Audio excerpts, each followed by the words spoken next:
OK, that leaves with Andy and John. The next topic, please. The topic is politics. Who wants to come in on that? Andy Parsons.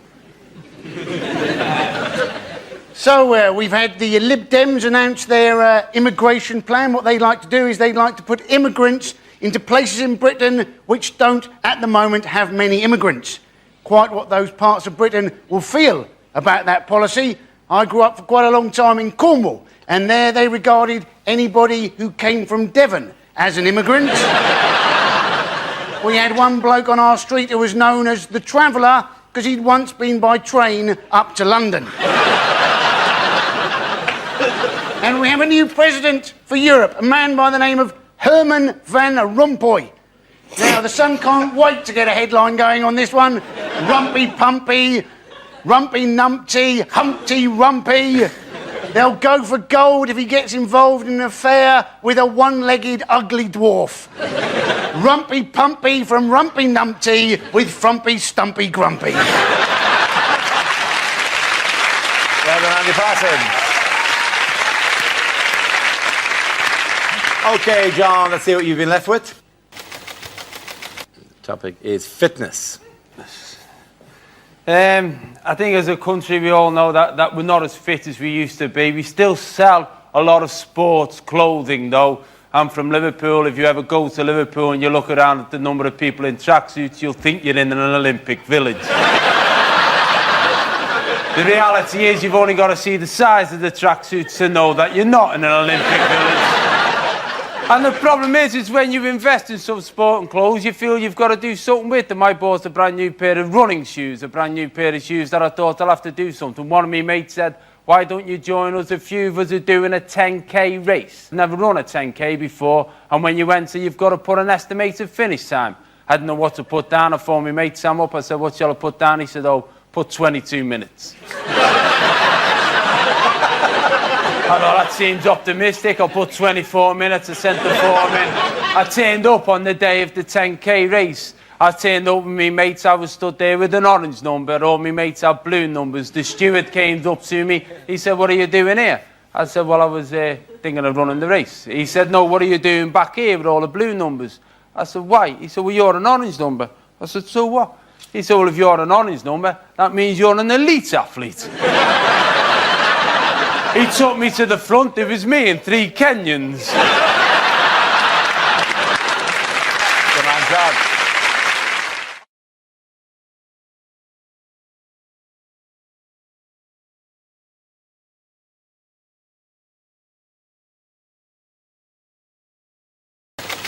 And the first subject is Parenthood. Who wants to come in on that? Ed.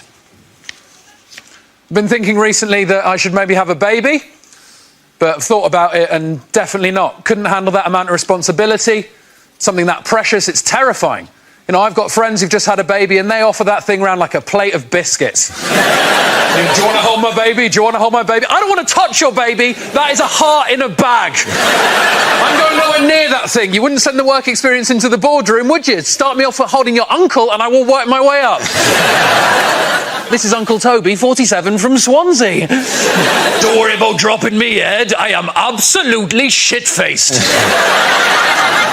Still can't help it. I still think I might want a baby. Like, there's just moments in life I'm just grabbing at signs from the universe. Think, oh, maybe I should have a baby. It happened to me the other day. I was in the queue in a shop to buy a new light bulb.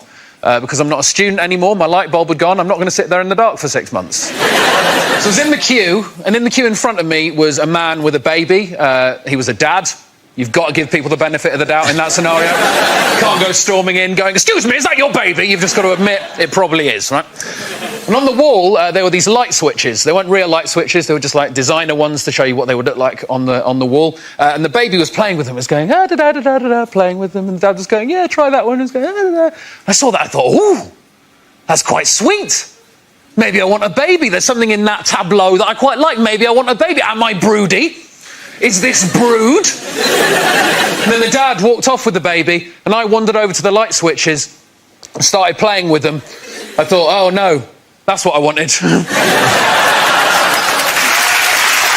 done, Ed.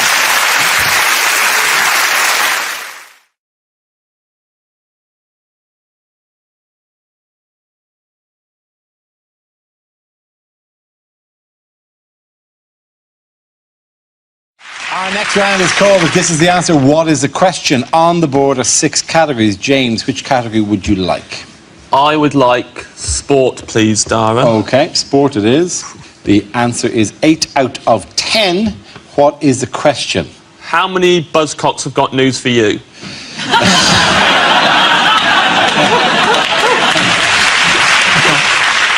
Is it how many Tory MPs are currently trying to delete their WhatsApp photo messages as we speak? It's a sport question. Is it how many of the hairs on Wayne Rooney's head started on his arse?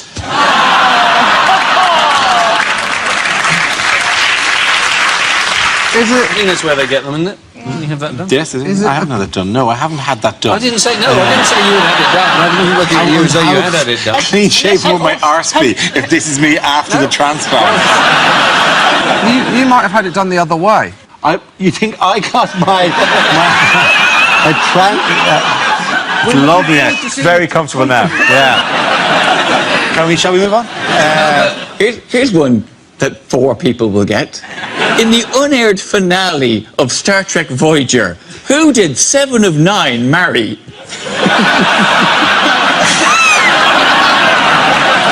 Or is it how many people watched Emma Watson's speech for the wrong reasons? Is it how many people in my hip-hop dance troupe are not twins?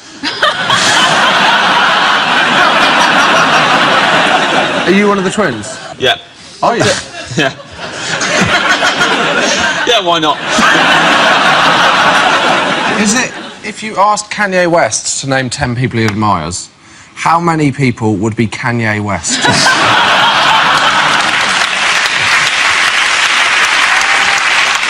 Is it how many Strictly celebrities are having affairs with their dance partners? What are my rough chances of happiness every time I dip into a bag of Revels? Coffee, is it? Coffee I don't like the coffee, I'm not fond of the orange. Do you not like the orange? Don't like the coffee at all, and I'm not fond of the orange. Yeah. Do not push me on this. I swear to God, I will take your fucking eye out. Sorry. Ed! I've said this before. Let it go in the Revels. All right. Ed, just buy a bag of minstrels, Ed. I've said it to you constantly. How many of the answers in this round won't be broadcast? Yeah.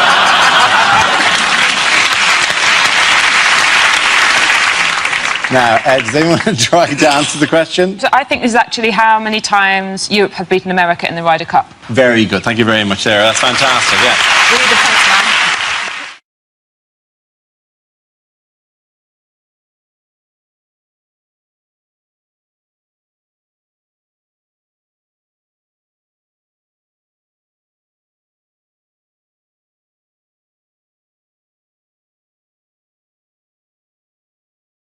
Lines you wouldn't hear in a Bond movie. Agents aren't what they used to be, 007. Meet 118118.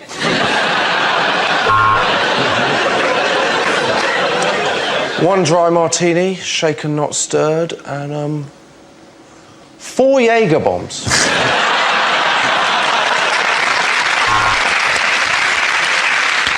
So, Bond, we're really pushing product placement in this film.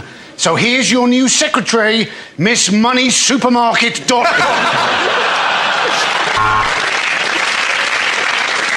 Goldfinger, what are you doing with that laser? You've nearly burnt my cock off.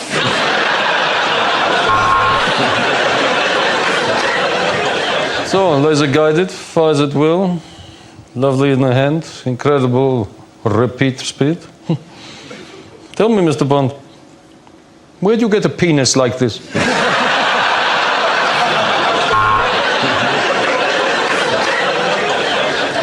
MI6.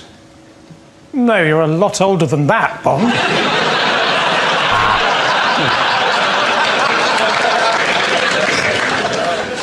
Aha, Mr. Bond. It appears that somebody has stolen my cat.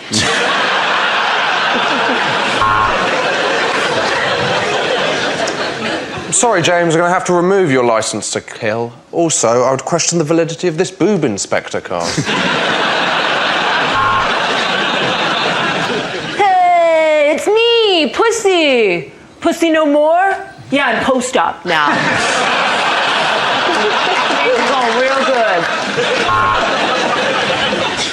Professor, how could you? You tried to mix giant broccoli with 3 million eggs. So, your terrible flan has failed.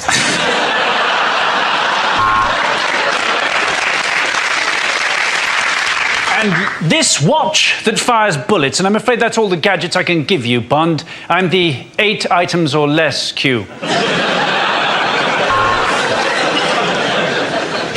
I think you may need an eye test, Bond.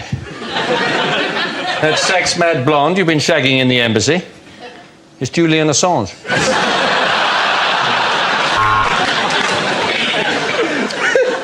So she's smuggling diamonds somehow, Bond, and your job is to find out how. Just go to the hotel reception and ask for Fanny Vajazzle.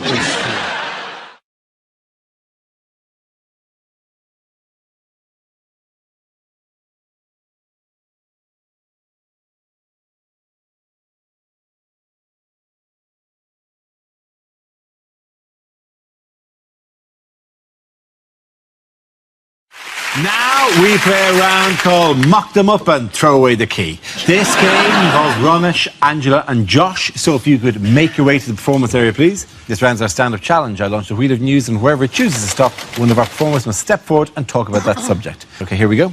Let's spin the wheel. The first subject is food. Who wants to come in on that? Josh. I'm not a fan of people that are pretentious about food, the kind of people that pretend they like dark chocolate. And by that I mean anyone that claims to like dark chocolate, because no one actually likes dark chocolate. No one's eating normal nice milk chocolate going, well, this is good, but I wish it tasted a bit more like paracetamol. All this pretension. I went into a cafe for breakfast the other day. One of the things they sold on the menu, toasted bread. That is called toast. What are my other options? Flaked corn topped with the juice of a milked cow? Maybe I don't know what people want from food. I was walking along the street the other day, a van went past. On it said, Waitrose, do you like your bananas green? And I thought, no. No, I'm not a huge fan of diarrhoea, no. I don't like my bananas green for the same reason I don't like my chicken Kiev's dangerously underdone. But now you go into Waitrose, all they have got is green bananas. You go, am I the only person that's ever bought a banana because they want to eat the banana? Someone else go, oh, I think I'll fancy a banana in about 7 days. Better go out and buy one now. Can you come out tonight, Steve? No, I've checked my diary, I'm eating a banana. And all they do is sell them in bunches, so basically what I've got is no bananas for 7 days, followed instantly by far too many bananas all at the same time. Well done, Josh. OK, let's have the next topic. Subject is health. Who wants to come in on that? Angela. Yeah, I am quite a sickly person. My own mother once said, Jesus, Angela, if you were a dog, they'd put you down. That's... Yeah, I've got something called glue ear. Well, I don't know if you know what glue ear is. It necessitates the wearing of grommets in your ears, right? Now, I don't know. Some people have grommets when they were a child. Child is the key word there. I'm 37, I've got grommets. I might as well have sodding nappy rash. Even the word grommet is a cartoon character. You don't get that with adult procedures, do you? My grandmother, she's had a bilateral hip replacement. She hasn't had a double SpongeBob.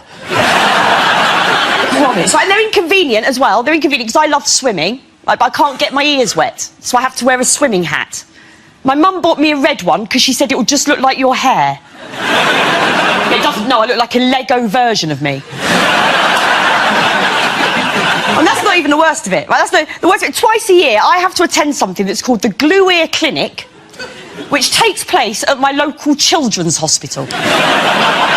You have not known humiliation until you've been a 37-year-old woman sitting on a plastic toadstool, thinking for old Mr. Men comics, waiting for a nurse wearing a Peppa Pig apron to call your name, or 10 sets of parents stare at you wondering where the hell your child is. On the upside, though, I do have the world's largest collection of Brave Girl stickers, so it's not all bad.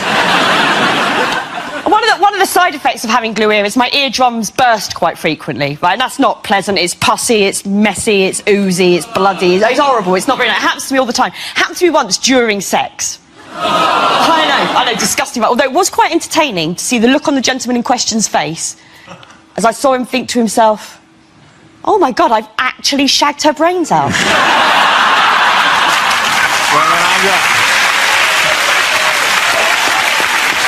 OK, that leaves us with Ramesh. Let's see what you've been left with. Let's spin the wheel.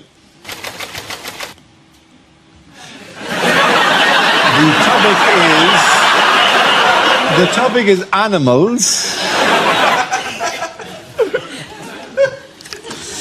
I'm into animal rights, actually. I recently watched this film, Blackfish, which is about this killer whale that ate 2 of the trainers at SeaWorld, killed 2 of the members of staff at SeaWorld. And it's an interesting film, but I do have some issues with it. You know, one of the things they say in the film is we call them orcas. Some people call them killer whales, but these are beautiful, beautiful orcas.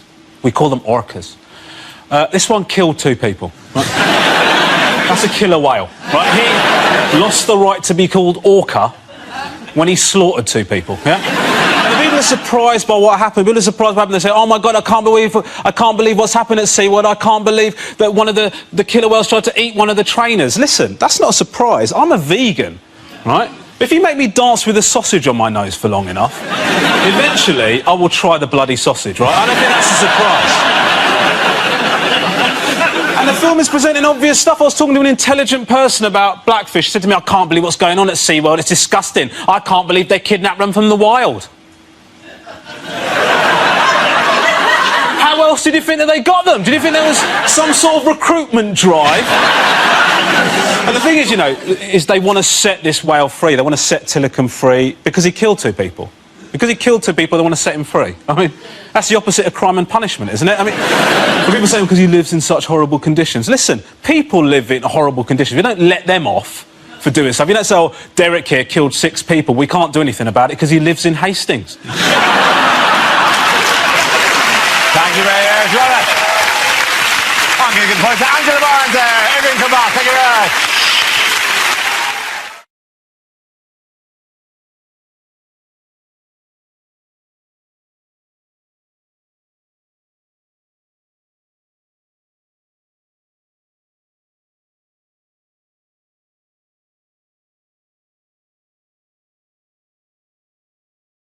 Unlikely things to hear in hospital.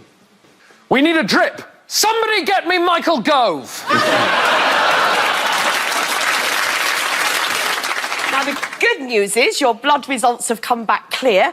The bad news is blood shouldn't be clear. Oh my God, yay, £350 million. Great news, thanks.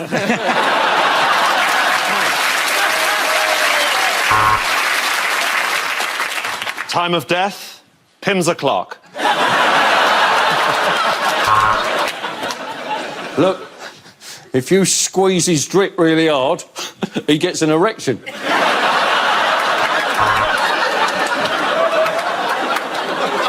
I'm a junior doctor and I get paid enough.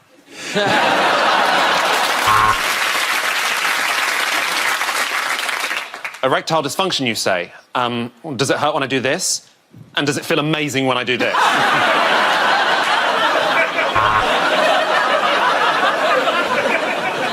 Now, you have pneumonia. Would you like to keep that or gamble for the big prize? I remember when my dick looked that young.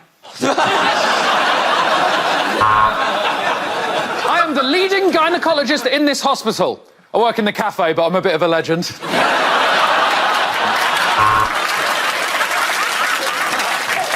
Would anybody like a hand? I've just found a hand.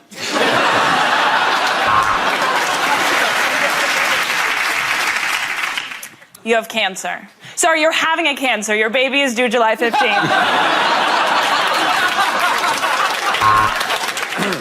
Well, the good news, it's not spread. It might be jam or peanut butter.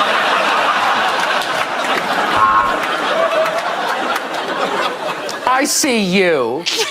I see you. No, can you tell me the way to the ICU? We've had a look at your X-ray, and what we've found might alarm you. There's a big skeleton living in your body.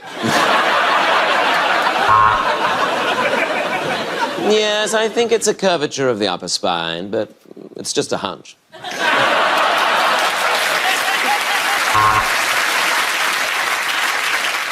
Good news, Mrs. May. We managed to have your tear ducts repaired just in time for your big speech.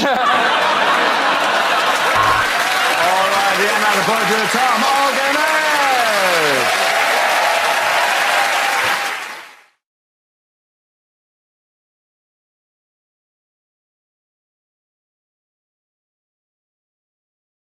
Our next round is called This Is the Answer, What is the Question? On the board of 6 categories. Nathan, which category would you like? Home news, please. OK, your category is home news. The answer is trains, toilets and celebrities. What is the question? Is it, if you're going to make a sex tape on public transport, what 3 things do you need?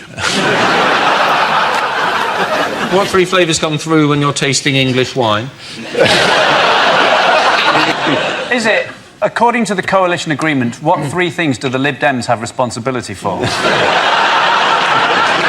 Is it name 3 things I've left my umbrella in?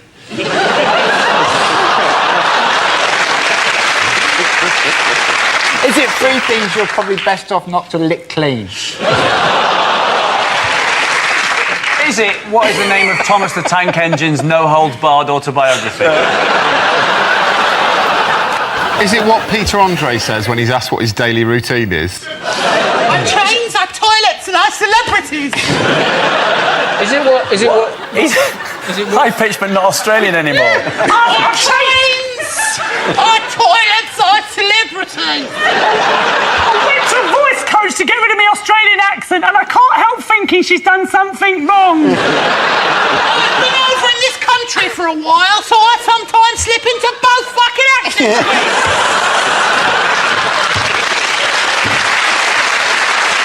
Our trains got them a 6-pack. I don't miss my jeans. And the answers, the celebrities are making the money for the kids.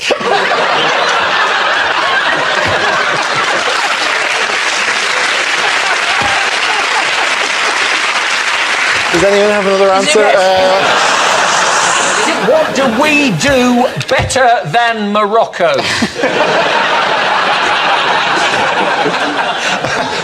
OK, can we have correct answer? I think I've got it. Oh, it's not the build-up to the correct answer, but go on. Is it name 3 things I've puked up on at the Edinburgh Festival?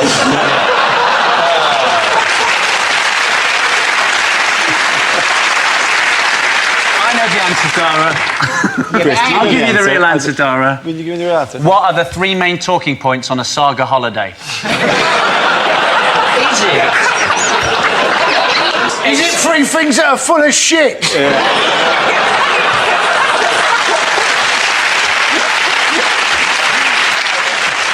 That's it on the Peter Andre thing.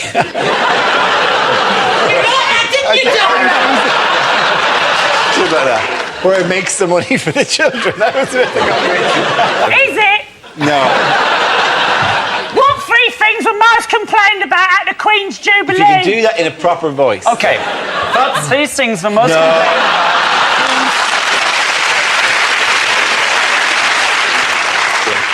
What 3 things were most complained about at the Queen's Jubilee? Very good. Thank you very much, Chris. That's very good.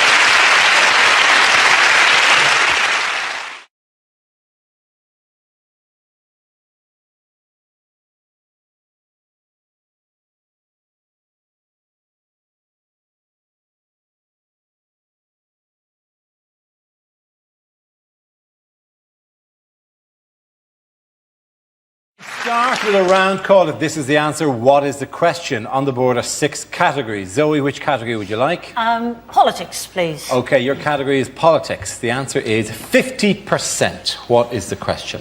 What is the name of 50 Cent's mathematician brother? Is it what does Heather Mills save on IMAC? What is the most you'll have to pay for a sofa at DFS? What is a bad answer to the phrase, how much do you love me?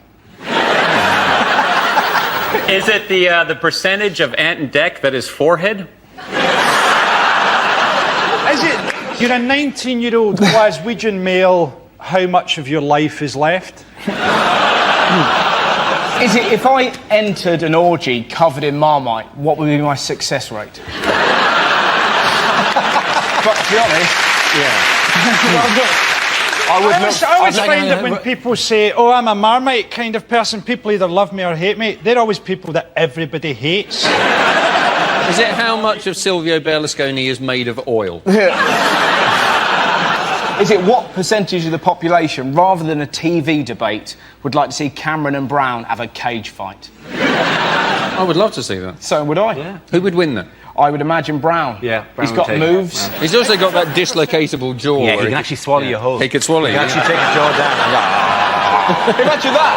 Wouldn't that be incredible? If Cameron ran towards you. Cameron's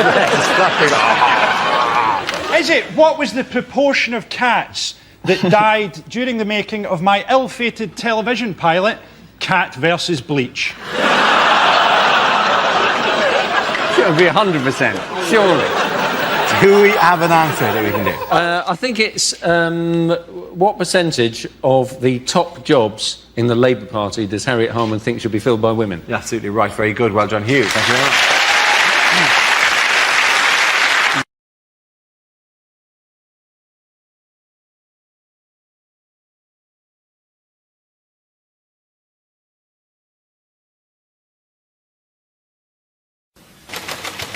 The first subject is Showbiz. Who wants to come in that? Miles Judd. Well, what can I tell you about show business? Almost nothing. No, in fact it's very nice to see an audience. To be perfectly honest, that's not always been the case. I remember doing a gig about 12 years ago in Edinburgh. I was doing a gig one night, and there was one person in the audience. The entire audience was made up of one person, right? And in those days, I was in a double act, right? Now, if you're in an opera or something and you and the orchestra outnumber the audience, there is possibly some dignity involved. If you're in a double act and you outnumber the audience, that is pretty much the bleakest thing that can happen, right? But we went for it because we were young and keen. Jupp and George, we were called. He's a policeman now, no longer allowed to be amusing. We were going for it. It was actually going all right, but after about 5 minutes, the audience, he put his hand up, and we said, you know, what is it, Joe? He said, I'm really sorry to do this to you, but I have to go to the lavatory. We had to wait for him to come back.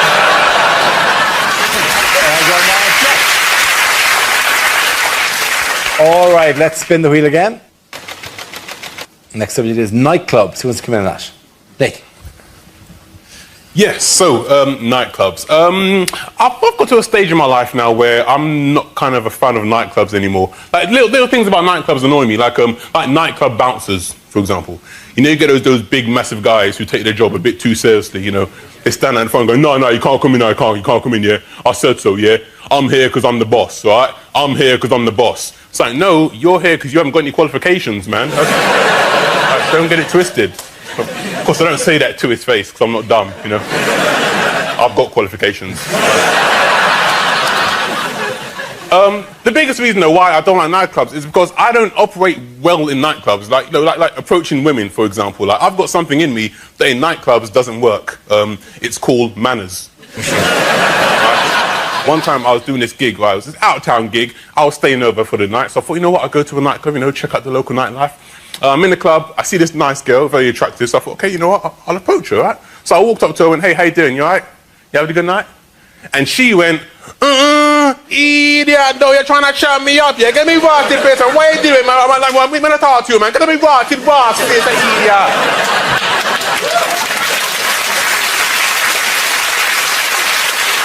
I was like, what the hell? Listen. Look, calm down. Look, firstly, all I did was say hello, trying to make polite conversation. And secondly, you're a white girl in a nightclub in Cornwall. Thank you very much, Nathan. So that leaves us with Gary. Let's see what you've been left with. Let's spin the wheel. And relationships. Sorry. That does actually look like me and my girlfriend. Apparently, in Norfolk, the marriage guidance service is called Related. My girlfriend says I'm not very romantic, The other day we were kissing on the sofa. She said, how about we take this into the bedroom? I said, OK, you get the other end. When she suggested we try playing doctors and nurses, I was really hoping for something sexier than being left in a corridor for 2 days. My girlfriend and I are trying for a baby. Her mom's agreed to help out, just till I get hard.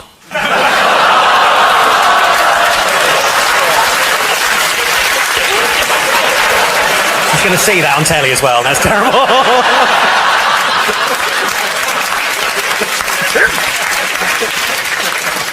They always say you'll find the love of your life when you're not really looking, which was true, but by then I'd run her over. I've been trying to persuade my girlfriend to sexually stimulate me with her keyring, but she just keeps fobbing me off. So... When I heard you could now be a sperm donor by post, I came in a jiffy.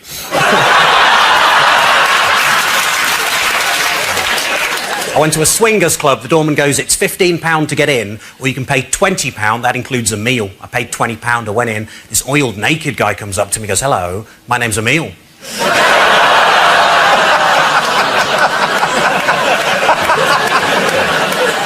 I once had a one-night stand and I didn't get an erection. That isn't cool. Luckily, the woman I was with was really understanding and she just said, don't worry, that used to happen to me. Thank you. Well done. And that round, points going to go to the ladies. Come on back.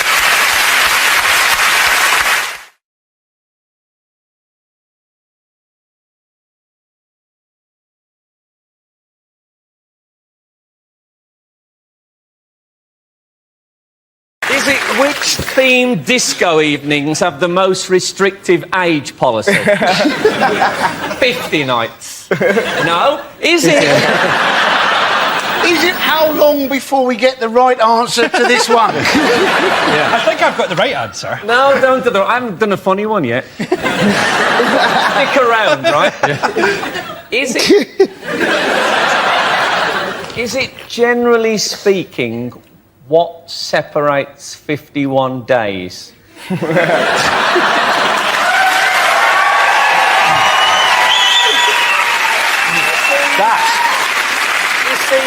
You don't have to be rude. When did we start telling pets? Somebody must have made the decision, like, Michael's dead, somebody better tell the tigers. Do you reckon they'll do that with David Blunkett? If he pegs it, someone better tell his dog. He's gone, David. No! I think the dog will sense the dead weight on the lead. Yeah.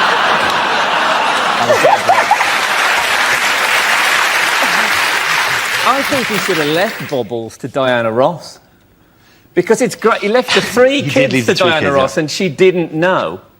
That's a... They're going to turn up and she's going to go, what is it, trick or treat? No, we always wear these. Right? He's left his kids to Diana Ross. She doesn't know. It's like, we should all do it. Let's all put that in our... Like, it's be like Rick rolling. Subject is history. Who wants to come in on that? Frank. Let's do it.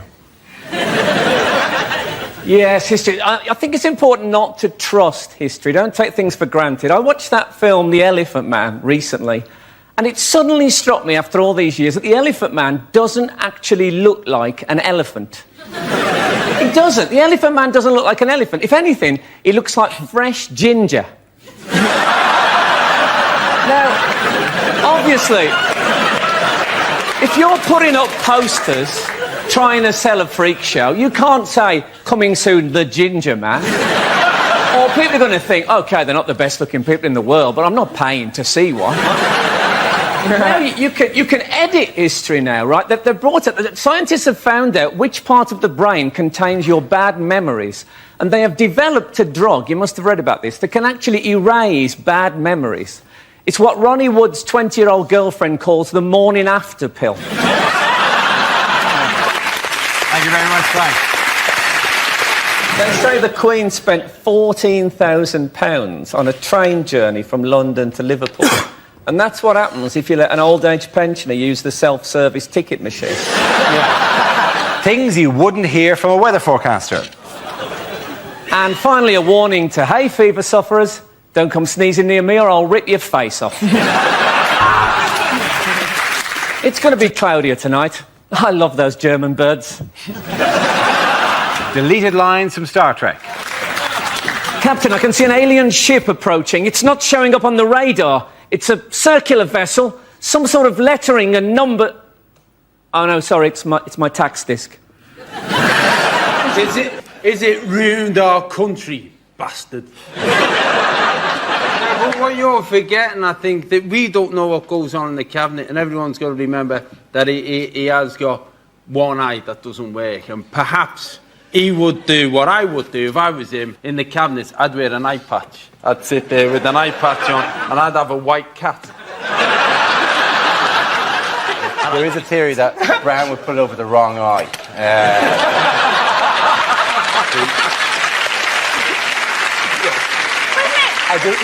There's also another thing that no one's going to run against Brown at the moment because what's the prize? You get to lead Labour into an election they'll probably lose. It's like going, oh my God, we've hit an iceberg. Can I drive the ship for a while? Can I? But it's like whatever is thrown at him, he still sort of gets up again. You half expect like Brian Blessed to just pop up every now and again and go, Gordon's alive. He keeps on saying, I'm getting on with the job. He's like the Millwall of politicians. Nobody likes him, but he doesn't care. But that's what I mean. He's one of those idiots having a go, and you think, well, that's all right, but you're running the country. It's like if somebody came in and said, look, I'm not a great surgeon, but I'll have a go.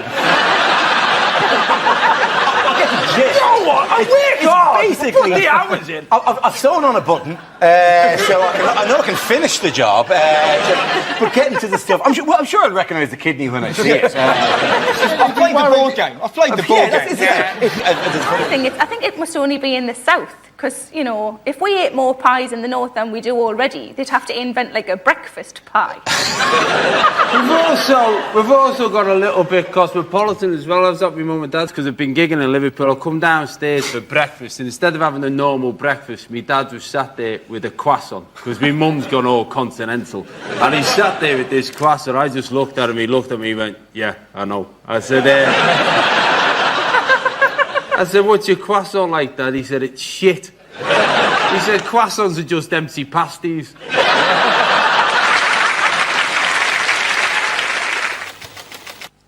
The subject is home life. Who wants to come in? Sarah. My home life involves no children. I don't really like children. And if you ask, most of my female friends don't have kids. If you ask any woman who doesn't have kids what would worry them about having kids, the answer would always be childbirth. From what I understand of childbirth, it changes you downstairs, doesn't it? Changes you downstairs. I quite like my downstairs the way it is, thanks very much. Certainly don't want an extension. But it's bound to change though, isn't it? Because you're forcing a person out. That's what you're doing. You're forcing a person out. I've never forced a person out. I forced a couple in. But I was in a shop recently and this little boy came running over to me, put his hand in mine and shouted, Mammy! And I thought, oh, sometimes forget me keys, but I think I'd remember that. And then his dad came over and I thought, I wonder if this is the best chat-up line ever. And his dad's going to go, no, no, that's not your mammy. Remember your mammy left us because my willy's too big.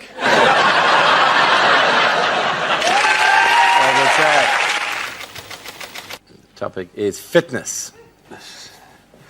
I think as a country we all know that we're not as fit as we used to be. We still sell a lot of sports clothing though. I'm from Liverpool. If you ever go to Liverpool and you look around at the number of people in tracksuits, you'll think you're in an Olympic village.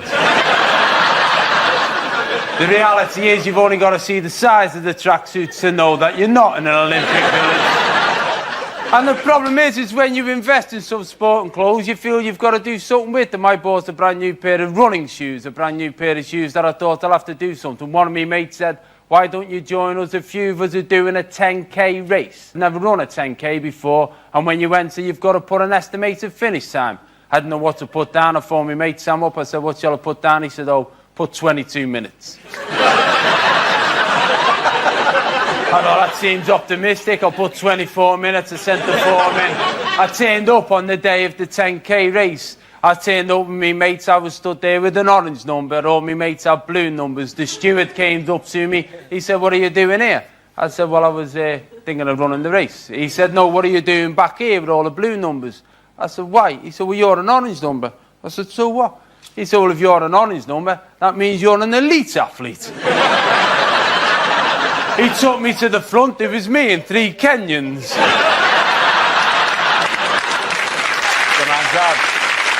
The next round is called If This Is the Answer, What Is the Question? On the board there are 6 categories. Sarah, which category would you like? Oh, entertainment, please, Okay, Darren. grand. Entertainment is the category. The answer is 1.84 billion. What is the question? Is it how many different members of the Sugar Babes there'll be before they're actually any good? The guy who invented Kraft, I think it was like John Kraft or something, his original job where the company built itself, he was a door-to-door cheese salesman. Well, actually... If there was someone from another era, would you ever trust, ding dong, would you like some cheese? No! A man walking door to door. I can beat that. My mate, when he was younger, used to be a door-to-door karate salesman. Can he do karate? No, he can't. That question there could have been answered so many... You could have asked that question any week. Who gobbled up Cadbury's this week? Obviously, this week it's Kraft. Most weeks it would be sad, lonely women at that sort of... I'll tell you what, though... Lonely! I'm not lonely! And also... there is something... I'm genuinely worried about dairy milk, though, because I don't know why it's my one source of milk. So what's for dairy milk? Your bones would be nothing, you know? There was this big thing with all the phone debates when people were phoning up complaining, and it was beautiful moments of radio. I don't know if anyone heard it, but there was a woman on the phone saying, it's terrible what they've done, it's terrible that we're allowing them to sell a British institution like Cadbury's. And the radio presenter, it was Jeremy Vine, he actually said, well, are you going to join the calls for a boycott of Cadbury's chocolate? She went, oh, I won't go that far. My sister bought me a box of 48 bars, the standard size bars of dairy milk for Christmas, and I think she thought it would be like one a day and it would last for ages, and I just opened it with a kitchen knife. I did think about putting them all out on the bed and like writhing around naked like an indecent proposal. Don't do that. Never mix They're sex hard and chocolate. Women really? tend to look like morph. Unlikely things to hear at an awards ceremony. I'll just open the envelope. Oh, it's full of gold.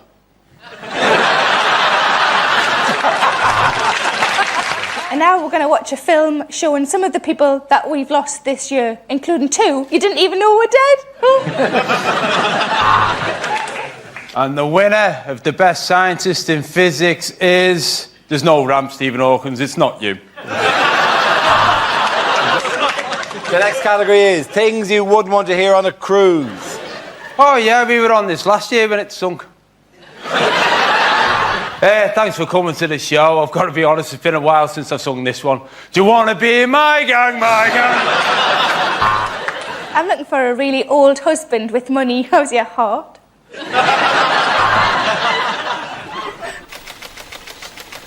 The subject is obesity. Who wants to come in on that? I'd like to start by congratulating the Scots, who've been voted the most obese nation in Europe. Well done to you. Which is ironic, really, considering that the Scottish unofficial national anthem goes, "And I would walk 500 miles." Okay, thank you very much. Unlikely things to hear at the Oscars. They said they couldn't make the Sally Gunnell story. But here we are. Because if it was the Daily Mail, it would be an exclusive and it would just be, Hamza is foreign git. Are we close? The H does stand for Hamza. Hamza is found guilty. Oh. Yeah, it is. Do you think the judge said to him, the one thing you have got is a leg to stand on? See, I don't want to join in too much because I'm Danish and we've done enough, really. Yeah, you have. Just having you here is I know, problems, it's quite you know. dangerous. It's a brave statement on behalf. His real name isn't Abu Hamza, is it? It's something camel, isn't it? It's Gary Glitter. Yeah. Right, the next round is called Between the Lines and features Sandy and Hugh. Would you please make your way to the press pit, please? In this round, one of them takes on the role of a person in the news addressing the media, while the other translates what they really mean. Sandy, you are Her Majesty the Queen, reflecting on the anniversary this week of her 54th year on the throne.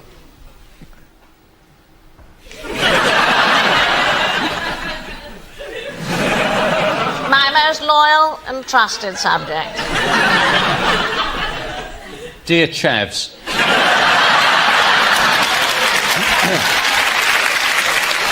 As one approaches one's 80th birthday, one can hardly believe that one has reigned for quite so long. As one approaches one's 80th birthdays, Prince Charles cannot believe that one has reigned for twice in a row.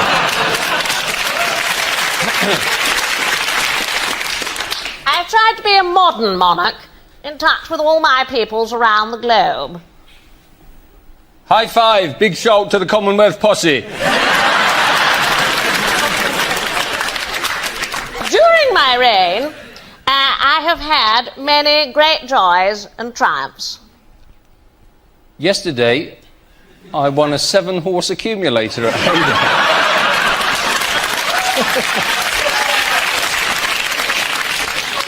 I've also watched the nation change many times for the better. Except for the trains, they're shit. But there have also been times of terrible loss.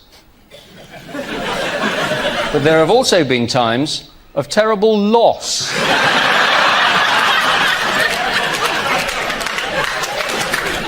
Loss.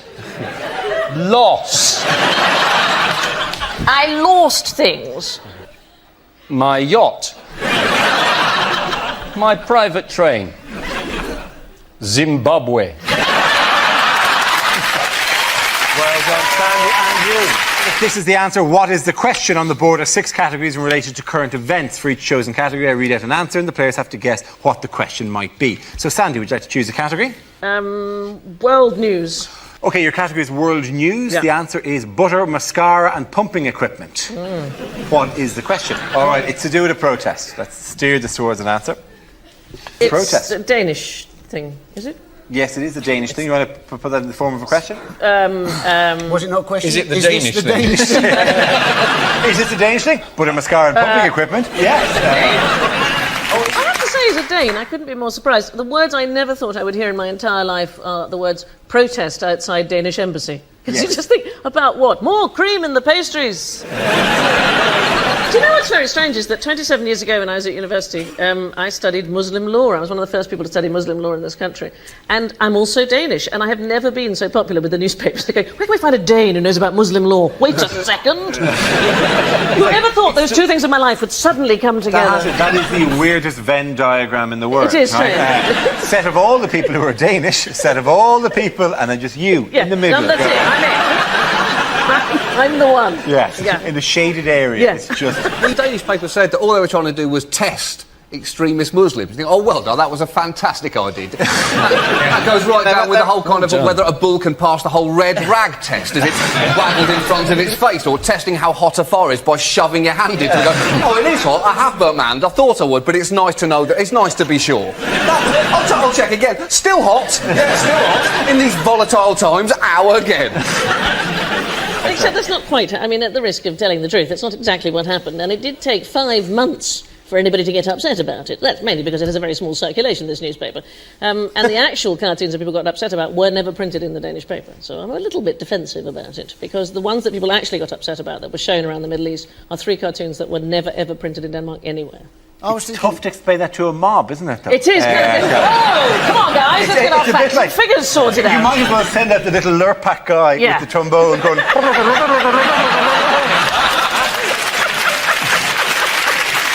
What you don't want to hear in an NHS hospital. There's been the most hilarious misunderstanding during your vasectomy.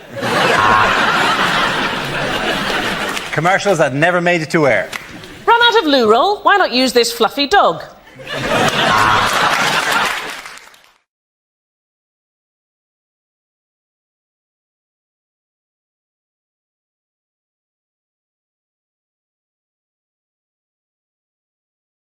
Now we play a round called Mock the 9 o'clock news. This game involves Zoe, Stuart, Andy and Russell. So if you could make your way to the performance area, please. This is where we test our performance stand-up skills. We spin our news generator, it settles on a topic, and anyone can volunteer jokes about the chosen subject. The winners are the people I judge to produce the funniest stuff. OK, here we go. Let's spin the wheel. The first subject is finance. Can I have a volunteer to talk about that? Andy. British Airways, their answer to the credit crunch, they've asked their employees, can you come into work for nothing for a month or take a month off unpaid? There's a tricky choice, isn't there? And who is going to want to fly British Airways? the last thing you want to hear when you get on the plane, this is your captain speaking. I'm not being paid today. Good luck. I am looking forward to seeing the credit crunch version of Monopoly. You know, instead of getting £1,500 from the bank, you have to lend the bank £1,500. And then everybody keeps on going round the board with nobody buying any property whatsoever because they always think it's going to be cheaper next time they go around. Well done, Andy. OK, let's spin the wheel again. The subject is Sarah Palin. Who wants to talk about that? Ah, Sarah Palin. She was apparently an ex-beauty queen of a town in Alaska called Wasilla. And the press were very keen on this. They kept saying, you know, the beauty queen Sarah Palin, the ex-beauty queen, the beauty queen Sarah Palin. Let me tell you something, people. Wasilla is a very, very small town. Population 8, possibly 9,000 people at the best of times. To call it a one-horse town is to over-exaggerate the number of horses in that town by one. They timeshare a horse with another shithole down the road. Now, my brother used to live in Anchorage, Alaska, and I have been to Wasilla, and in the 5 minutes it took us to drive across Wasilla, I was voted beauty queen of Wasilla. It was no big deal, honestly. An otter and a caribou came second and third, respect. Thank you very much, Joey. That leaves us with Stuart and Russell. Let's spin the wheel again. The next topic is men's health. Who wants to come in on that? Russell. I went to the doctors recently with anal issues. I thought I had cancer, not I can't put my CDs in order. But it's a terrifying moment, right? So scary, because in your head, I'm going to die. And I went there and I took down my trousers. Obviously, we had a chat first, and it just... I'm not very well. You can see that, mate. This is a chip shop. You've never done it slower in your life. I was just peeling them down. I got them down to about there. Just heard his booming voice go, in the other room. You have a decision to make there. Do you pull them up or do you waddle with pride, right? You waddle, that's what you do. When you waddle, you can't help but giggle. The last thing you need is to be giggling is before a man's going to pop his finger in your Richard, because now you're a wiggling target, right? I'll be honest, when the finger goes in, you're not laughing anymore! You're like a red arrow! And that's the moment they chat. How you doing? Fine. When you draw the curtains, we've gathered quite a crowd. Look at that, it's Atrium Steps and he's getting violated. I'm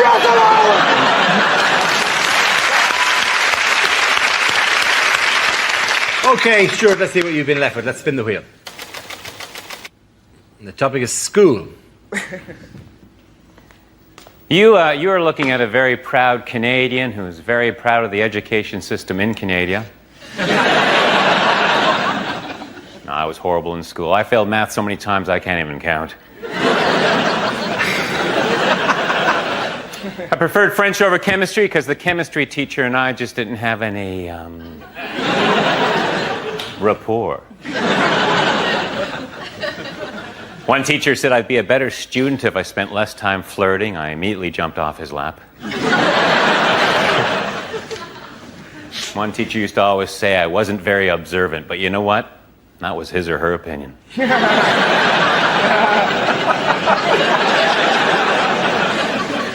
I was going to join the debating team, but someone talked me out of it. In high school, I was voted most likely to reminisce.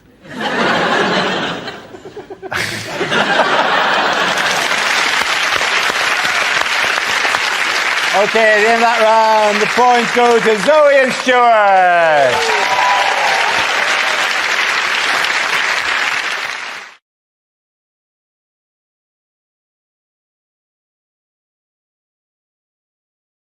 We start with a round called This Is the Answer. What is the question on the board of 6 categories? Milton, which category would you like? Let's have politics. OK, politics it is. Your category is politics. The answer is over 1 million. What is the question? Is it how many extra minutes Manchester United get to play if they're not winning? Look at my big shiny face. Look at it. Look at it. Look at the way my forehead glow follows you around the room. What you have to remember is that Cameron was in PR. I mean, I was 12 years old when I had a paper round. Apparently, the rumour is that David Cameron wants to make all towns in Britain triple-barrelled, like Kingston upon Thames, Berwick-on-Tweed. He wants to call it Leeds on Benefit. Well, his eyes are shinier and his hair's sleeker, but it's not necessarily an airbrush. It could be he's eating pedigree chum. His coat is more glossy. Essential minerals are good. So you should see him running through a field and over a wall. It's incredible, man. He's youthful and dynamic. But we've all been drunk at work, haven't we? I remember when I worked on an oil rig in the Mexican Gulf. Or unlikely things to hear in a science programme. 1643. The cold air balloon is invented. But it doesn't really take off. Milton. Let's see what subject. Let's spin the wheel. The subject is family. One of my earliest memories is seeing my mother's face through the oven window.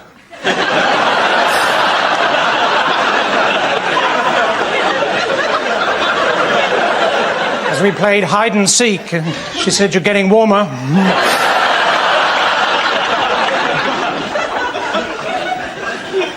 My auntie Jean got a sister called Jean. Her daughter Jean just had a baby, called it Jean. They all went to a nightclub to celebrate. They got to the door and the bouncer said, "Sorry."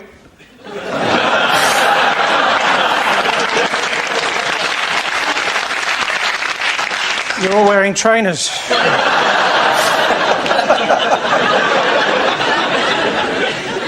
My grandfather, Jean, always complaining about how much things cost. £1.50 for a cup of tea, £2.25 for 3 custard creams. I said, "Look, Grandad, you just popped round. I didn't invite you."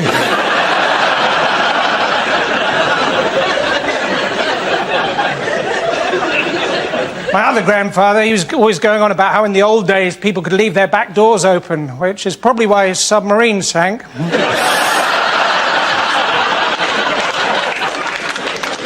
My other grandfather,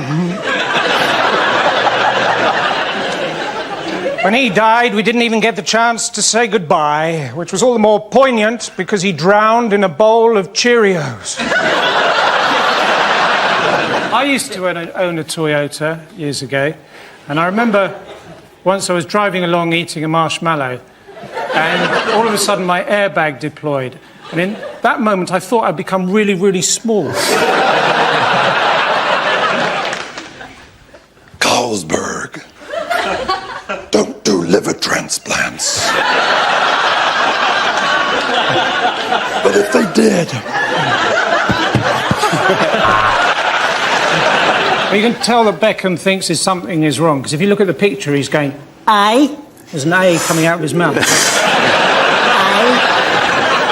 Aye.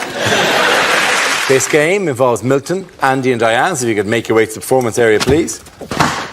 Without kicking the shit out of the set. Oh, there you go. Fuck off the face. Well, that's a minute of the DVD sorted out. Hey, that moment seemed a bit too hot for TV, yeah. So, talk me through it again, Mrs. Hopkins. You were having Sunday dinner. You said to your husband, "Will you carve?" And he just lay down on the floor and gave birth to a baby cow.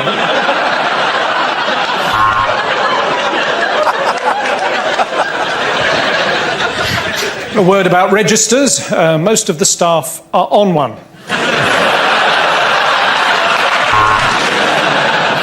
Is it the gap between this word... No, it's not. Dear Deirdre, I am a control freak. What should I do? I'll tell you what I should do. Yes, the answer I was looking for was Fox scandal rocks Conservatives. This is the news that Defence Secretary Liam Fox has been forced to explain his conduct following allegations that his working relationship with best friend and former flatmate Adam Werrity broke the ministerial code. Wouldn't it be great if all of this had come to light because someone would be going through Fox's bins? All he's done is take a friend to work, and that's not actually a crime, is it, Mr. Truffles? What's that? Do you want to say hello to the boys and girls? No, I'm depressed. Do you know why...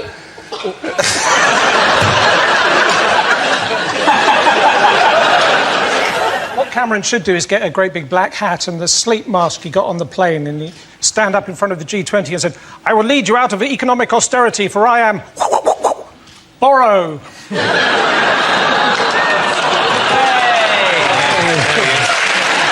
When I found out my bank were fixing the loan rate, I went down there every single day and shouted at them, but then I consolidated all my anger into one monthly outburst. Things you wouldn't hear on a political discussion show. Sorry, did I interrupt you? Is it if you saw Pythagoras in concert, name one of the old numbers he might try and do? Is it... Transport is the topic.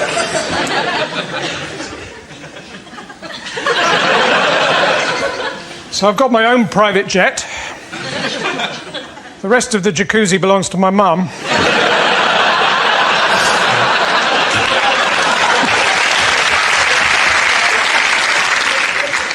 If you've got a sat-nav, don't put the name of the company you're visiting into it.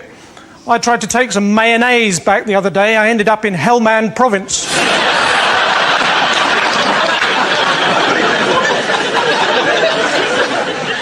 I mean, I've got a car, but there's nothing I like better than making a bonfire on the passenger seat. Driving up and down, opening and shutting the electric sunroof and pretending to be a steam train. My uncle, he was a taxi driver, but then one day he left home without any indication.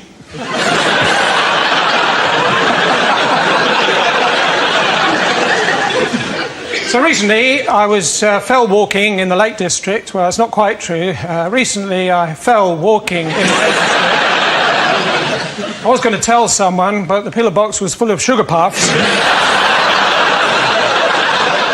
The worst job I ever had was forensic pathologist for the United Nations. And I remember uncovering the mass grave of 1,000 snowmen. Fortunately, it turned out to be a field full of carrots.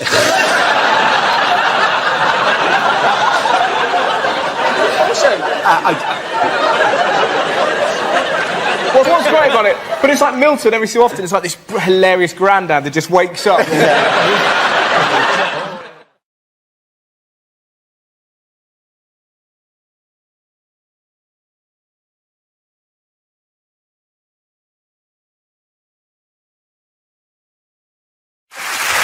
Yes, the answer looking for was by how much money is the forthcoming Rugby World Cup expected to boost the economy in the UK? The tournament, which is being hosted by England for the first time since 1991, begins on Friday and is expected to attract almost 500,000 overseas visitors. Is people getting excited? Yes, there's only one sleep until the Rugby World Cup and then 25 more sleeps. There's a snooze spirit because it's so boring. You can sleep at 45, it goes on for a while actually. You're excited, you. Yeah, I'm excited. I'm excited, yeah, you know.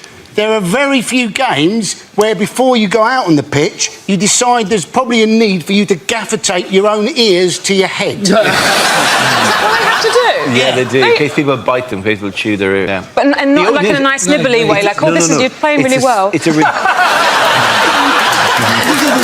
what we do at netball. Yeah, it's the only sport with the opening ceremony is a doctor just explaining concussion. That's one thing I do find fascinating is that how well behaved they are in rugby. It's like I'm used to football where like they argue all the time. Like rugby's like cricket in the sense that they just obey. Like in cricket, if you're giving out, you don't argue. It's like, why are you not arguing? The umpire's an old guy with a cardigan.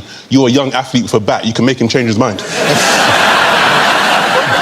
Somebody sent me the Ireland jersey. The company who made them sent me the Irish jersey in large, and it's ludicrous. It is like a child's t-shirt because they wear them out incredibly tight so that no one can grab them. There's nothing to hold on to anymore. So it's all changed. And I put it over my head with my hand to it, and then had to get somebody to roll it down my torso. And you look a bit like the thing at the end that they throw the ball across. Be like that, and then Sarah, they throw it. before you make jokes like that, you need to make sure you know posts as a word. It's not netball. You don't throw the ball over the post. It'd be wonderful at the very end of the World Cup final. They just threw the ball over the post. Yay! That's not how you score. You're too confusing. Okay, so kicking though. So you kick it through the post, and then the game's over. No. This is such a happy day for me that somebody on the show knows less about sport than I do. I'm sitting here now, I feel like Eddie Waring. Eddie Waring, who was rugby league. In the line-out, what happens is they throw the ball in, and it's a bit like cheating because two of them can lift up a player so as they jump higher to get it, right? But if there's 8 in the line-out, why don't they take the cheating further, get 3 of them to lift up 2 of them to lift up 1 of them? Makes no sense. And it's like Strictly or something. They're all standing there, and suddenly from nowhere, one of them just appears out of the water. Generally, they're actually reaching for the ball. They should do more. They should play the music from Dirty Dancing when that happens. That'd be fantastic.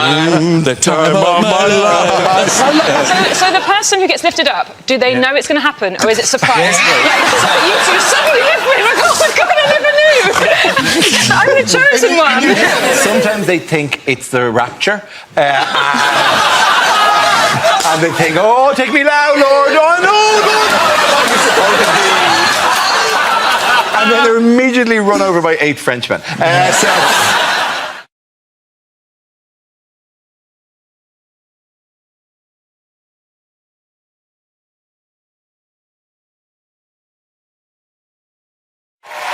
Okay, speaking of China, what's going on here? It's a little bit of fun.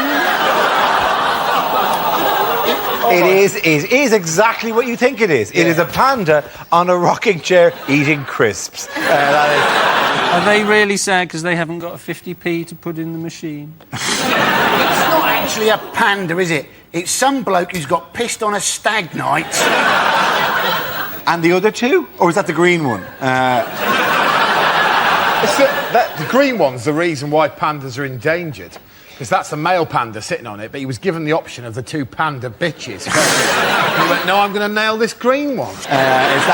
Because these are pandas from the region of China that was affected by the earthquake. The zoo isn't getting any business at all at the moment because obviously it's not a priority for people. So in order to get some publicity, they've decided to make the pandas eat crisps. It was a brilliant idea. Why are those pandas in a play park? Well, are they like bad teenage pandas that are spoiling the play park for the little baby pandas?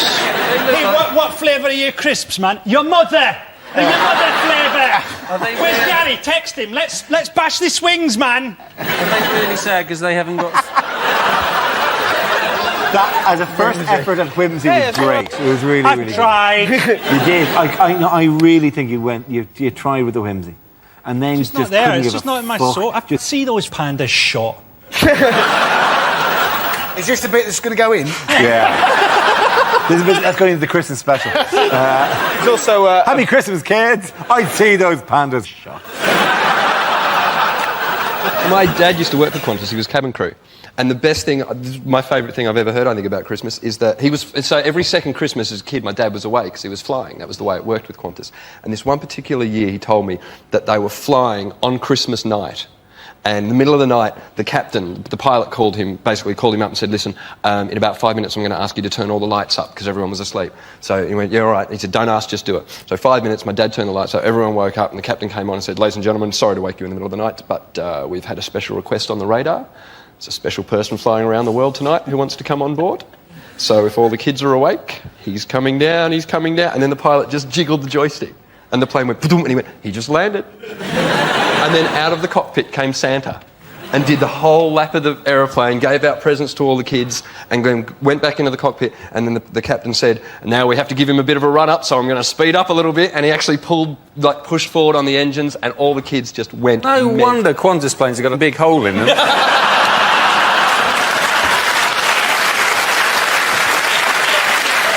That would be an amazing way to hijack a plane, wouldn't it? Just take over the Santa. Yes, Christmas is over. I've got 6 presents for you here. Trying to bring some Christmas joy.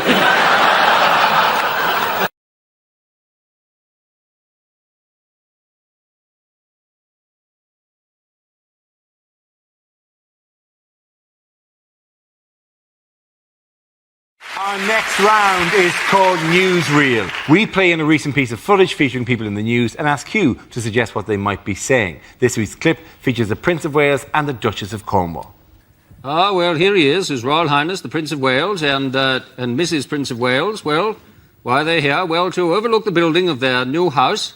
It's a bit behind schedule, I'm afraid. It was due to be finished in the Renaissance. But never mind, in the interim, they've discovered electricity, so that's an added bonus. Look at that light bulb, darling, shining its lovely light on your lovely face. Prince Charles doesn't like this very much, doesn't like an overrun. Now, which of you is responsible for the overrun, he's asking. I don't care if you're Polish. One of you will be beheaded. Now, are you responsible for the overrun? Was it you? Are you responsible for the overrun? No, Your Highness. We're not responsible for the overrun. We're just getting on with the job you gave us. We're bricking in your relatives. Why haven't you finished it? You're meant to be doing it. Why aren't you doing it now? Well, Your Royal Highness, we would be doing it now if you weren't talking to us, so if you shut up, we'll be able to get on with it, and it won't take nearly as long, so just go away. Now, let me pop on my specs, have a look at this enormous microphone. Tonight, Matthew, I'm going to be Whitney Houston. Oh, no, turns out to be a stone hammer. Prince Charles, of course, terribly good at hammering stone. He's carved and recarved his own mother's gravestone many times over the years. Prince Charles getting rid of some graffiti there. Whittles for king. Oh, no, you don't do it like that, Your Highness. You need longer, manly strokes like that. And a bit of a chamfer. Oh, manly strokes, is it? Yes, I'm laughing now, but you can fuck off. I'm the Prince of Wales. Well done, you.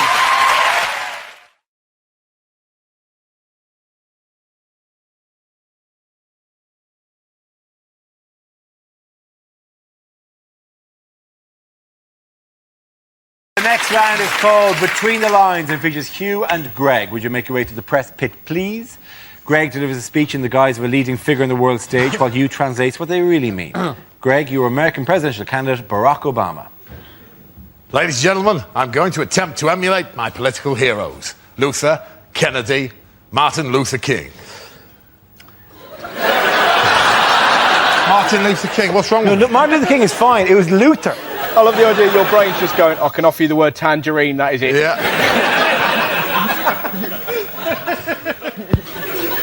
Ladies and gentlemen, I'm going to attempt to emulate my political heroes. Lincoln, Kennedy, Luther King. I'm going to be assassinated.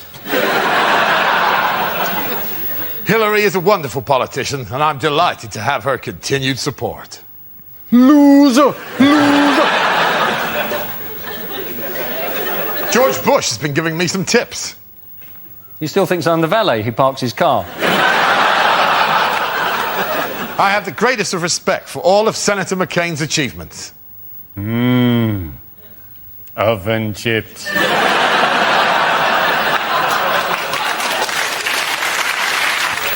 I will, of course.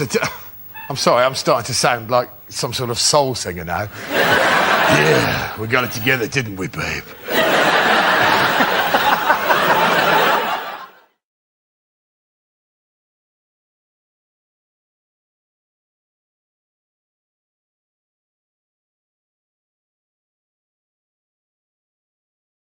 Okay, here we go. The first subject is things you wouldn't hear at a school assembly.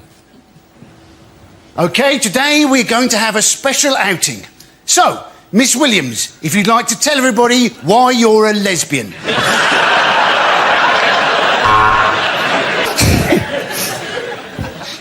We welcome a new member of staff today. He has no arms and no legs and no body, and we will call him the Head.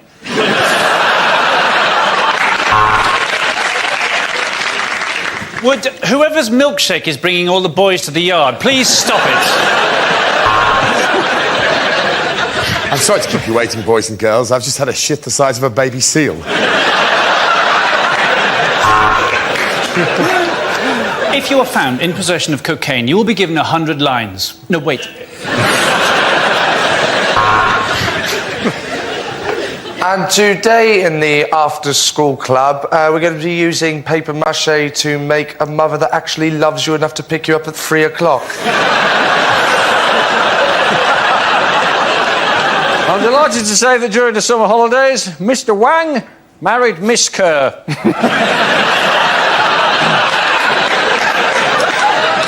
His nickname will remain the same. A wise man once said, boys and girls, that if you try your hardest, you can fulfill your dreams. Generally, that's true. Not for you, though, Tom. You can't read. So... And today, everyone, we have a new boy. Now, for some reason, whatever reason, he's been to a lot of schools, so be kind to him. Will you please make your way to the front? Richard Poo Willie. A word about registers. Most of the staff are on one.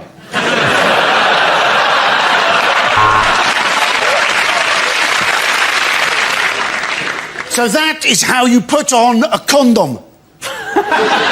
But, sir, shouldn't you have used a cucumber? Not with that E. coli kicking around. Sorry, I'm late. I just had a bit of a run-in with an interactive whiteboard. It told me to fuck off. I've had all your mums.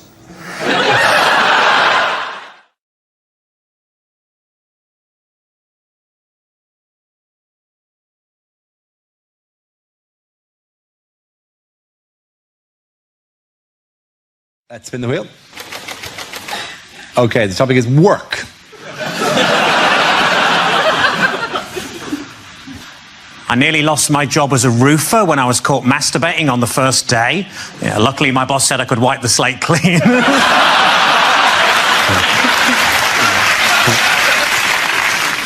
I used to work at Waterstones. One day, a guy came in asking if we had any audiobooks with subtitles. I thought, hang on, that's a book.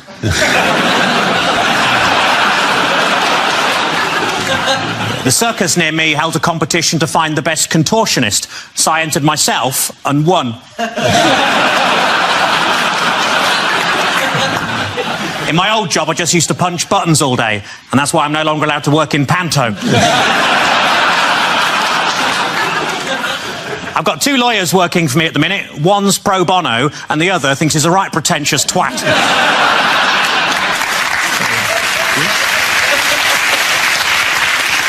When my granddad was caught trying to stow away in the Merchant Navy, he offered to work his passage, which, as you can imagine, made him very popular. I hate people who phone me up just to complain about the weather, which is why I lost my job at Mountain Rescue. I was at a station the other day that had a piano on the platform, so I had a little tinkle on it, which saved me 30 pence.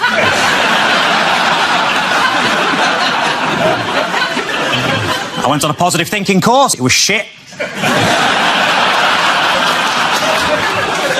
I bought a Microsoft Advent calendar. If you open too many windows at once, they all shut again for no bloody reason. Thank you. Well done. Very good. Adding points for both of you. Well done. Come on, sit back in.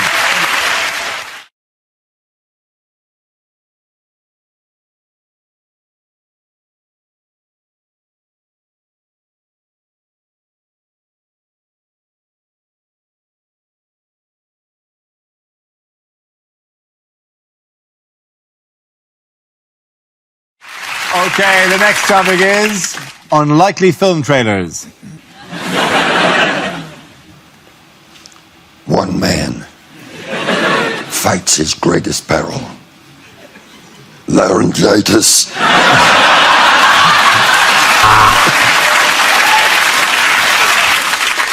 Troy, certificate 15.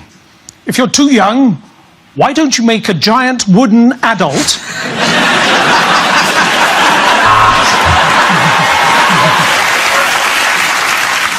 Jennifer Aniston and Adam Sandler in. Well, don't matter, does it? It's going to be shit anyway.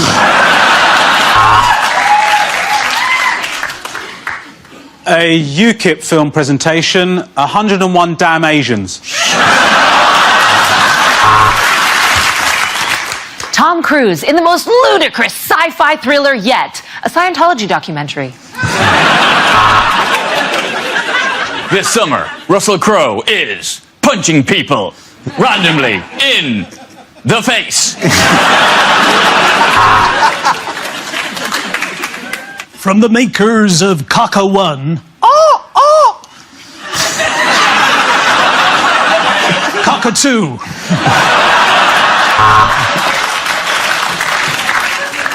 Do you want to build a snowman? Do you want to have the words to let it go in your head all the time until you die? Then come see Frozen. I dare you. Thor. You'll be amazed at how many problems can be solved by a big man with a massive hammer.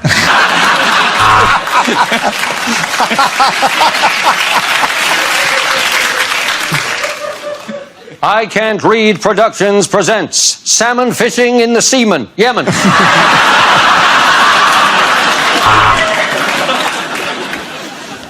Look, an ancient African city. From the makers of Timbuk 1.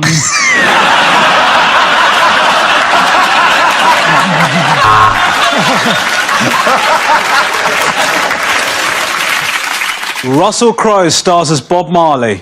The accent's so offensive you won't even care that he blacked up.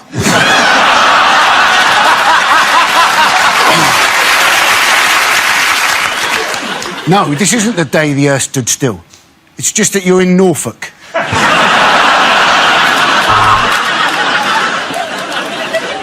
Tom Cruise. Explosions. A flash of boob. That'll do you. Despicable Me 3, now starring as the arch-villain Gru, Dara O'Brien.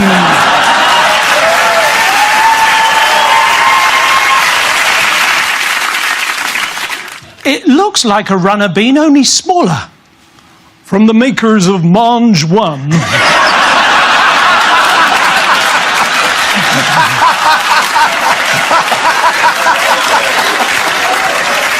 I only told you to blow the bloody door off.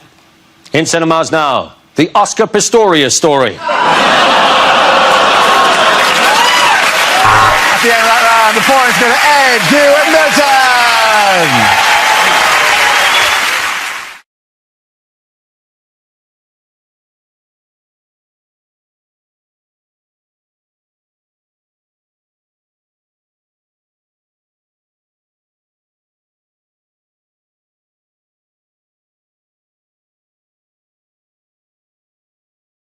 What's been banned for the first time in the GH? Wives. They're not, no partners are allowed.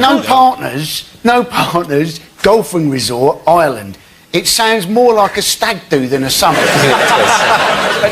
Michelle Obama stayed in Dublin, I think, didn't she? And they went to Riverdance. Is that still on in Dublin? No, actually, I don't. We must have put it on specially. Literally, I think they went, what are we going to do?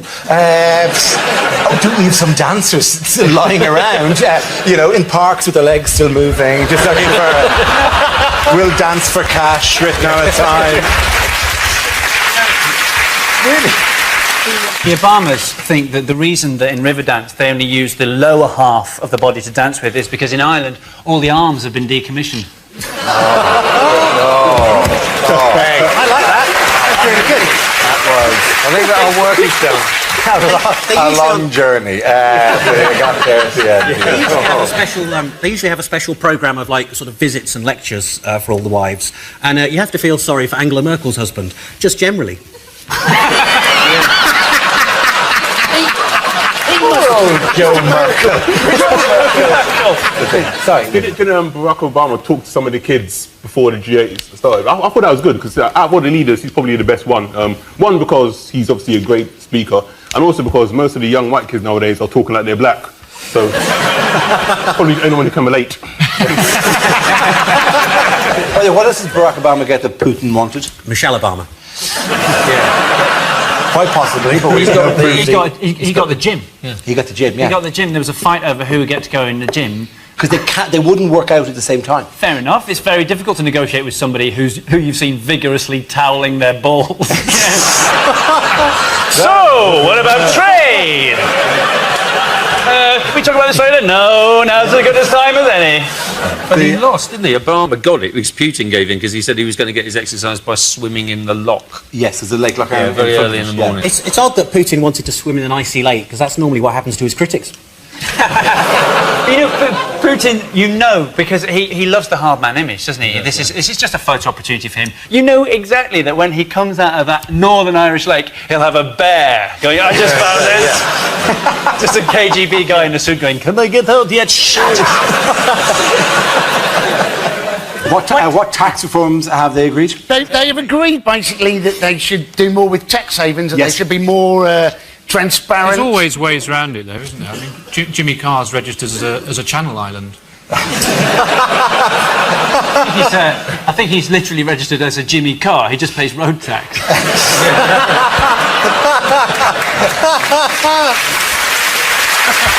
Cameron spoke to things the other day about what he wanted to clamp down on, and if for some reason it sang to me that he wanted to clamp down on secretive companies in secretive locations. And there's something about it's a perfume ad. It is, secretive companies in secretive locations. Your armpits. It's all this to do with avoid and evade nonsense, isn't it? Yeah. You can avoid tax, but you can't evade tax. Yeah, that's right, because avoidance is legal, whereas evasion is illegal. And if you are sent to jail for evasion, you will find out what it's like to have a loophole abused.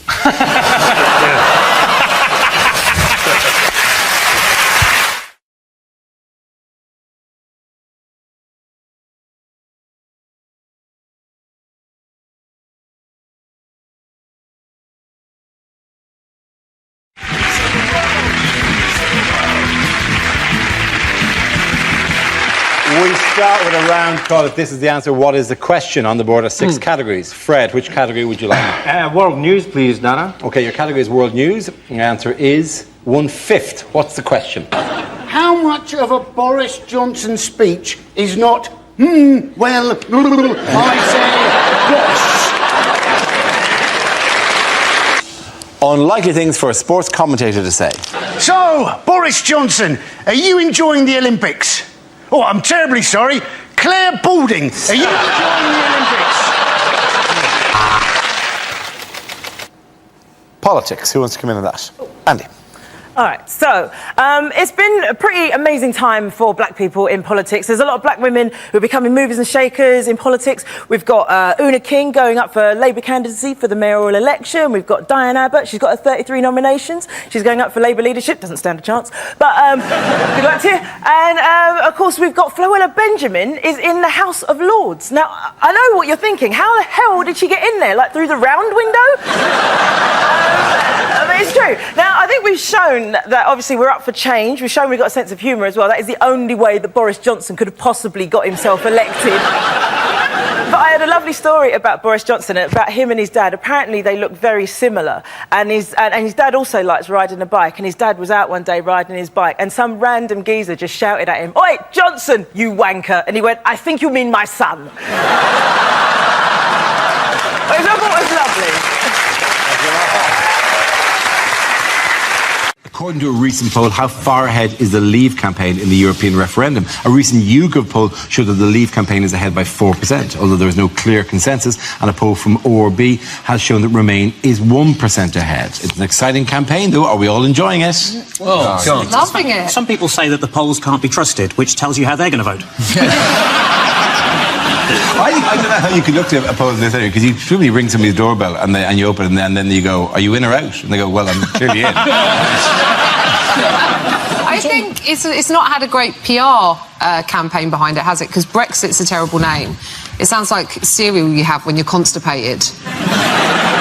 Given the rest of Europe's attitude to us, it feels a lot more like Bruck off at the moment. Do you remember when we were doing a series last year? It wasn't Brexit, it was called Brixit this time last year. Was it? Which is another version of Brexit, which is also wrong because it sounds like a type of Lego, or what the Greek finance minister does every time he sees Angela Merkel. I think the problem for the Leave campaign is the people in charge. Michael Gove, who looks like a kind of satirical cartoon of Michael Gove. One of the things he said at the weekend was, we should say to Europe, you're fired, which is a catchphrase that is 10 years old. He might as well go, we should say to France, what's up? Is that Angela Merkel? Don't leave me hanging, people. Don't leave me hanging. What's up? Yeah, what's up? Well, it's not even the worst looking, though, out of the pair, because Boris looks like a newly circumcised penis. With a wig on it. Oh, with a wig on it. Yeah. Honestly, I'd be terrified if I was faced with Boris, because he looks like the ghost of the honey monster. Because when you've got Gove, Johnson and Farage, that isn't the leader of a campaign. That is the worst ever game of shag, marry, kill. Now we play a round called If This Is the Answer, What Is the Question? On the board are 6 categories. Nathan, which category would you like? Health, please. OK, your category is health, and the answer is 8. What is the question? How many Father's Day cards did Boris Johnson get? Next, to demonstrate chaos theory, we've locked Boris Johnson in a room with an aardvark and some magic mushrooms. Letterman was trying to trip him up by asking about British history, which is tricky because we've got a lot more of it than they have, right? And, you know, American history exams are really easy. They just have questions like, on what date was September the 11th? You could also have gone, you say your name is Letterman. In my country, we would call you Postman. I'm sorry. He wasn't going on as a Bond villain. I am from that would be Kill Cheek. Kill him now! They love us as villains. They love they always have English people as villains. They don't know who he is. This was we could have sent anybody. We should have sent Alan Rickman. Hello. You know what he came out to, do you know? Yeah, I know what he came out to. He came out to loads of dry ice, and they said it represented a London fog, when we haven't had a London fog for over 100 years. That's the stereotype image that those Americans believe. What? The fat, dumb redneck.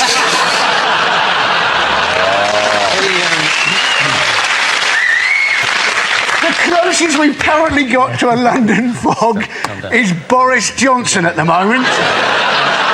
Either that or Amy Childs from The Only Way Is Essex.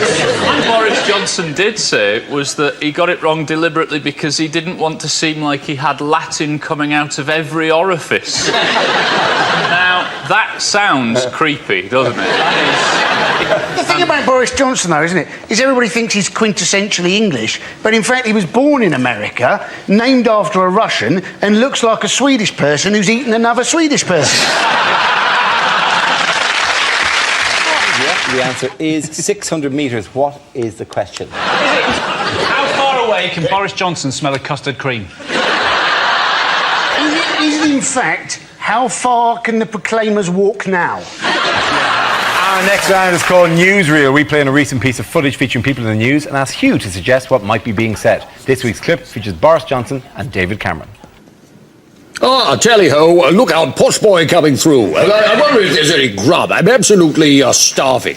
Now, remember why we're here, Boris? We're here to reassure the public about spending cuts, not just so you can eat. No, but look, there's cake. There's cake. There's loads of cake. I love cake. They've got all sorts of cake. They've got pink cake. They've got blue cake. What am I? Am I pink? Am I blue? Am I pink? I've never been pink. God, I sound like William Hague. Anyway, all the cake's on cameras. He's got loads of cash from the spending cuts. Actually, this is the last £10 left in Britain, so we'd best be careful with it. Well, I want a meringue. I love a meringue. I love all the cream in a meringue. Well, why don't you share mine? I mean, times are hard. Well, I could, I suppose, but I have a rule. I have a rule. I never share anything with another man, unless, of course, it's his wife. There we go. Now, careful, don't get any of the white stuff up there. No, that would be very bad. Anyway. So, do you have any change? We were hoping to save some for the poor people. It doesn't really matter, but if there is some left over... £3, lovely. That's absolutely perfect. God, there's a big crowd here. I wonder if I could do them for the congestion charge. They absolutely love me for the congestion charge. They love my blonde-haired buffoonery. They love me. Come on, Boris. Oh, yes, they love me. And they love me when I'm riding my bike. That's what they really love. Yes, oops. There we go. That's the Pakistani betting syndicate satisfied. Oh, look, lovely. Sticky fingers. Yes, I love a sticky finger. That's not the first. Oh, look, a genuine Cockney. Hello, how are you? Oh, Lauren Lummy, who shot Cock Robin, apples and pears. Down the old chimney, Mary Poppins, the Cray twins, innit? I'm sorry, I have no idea what you're talking about. Well done, you.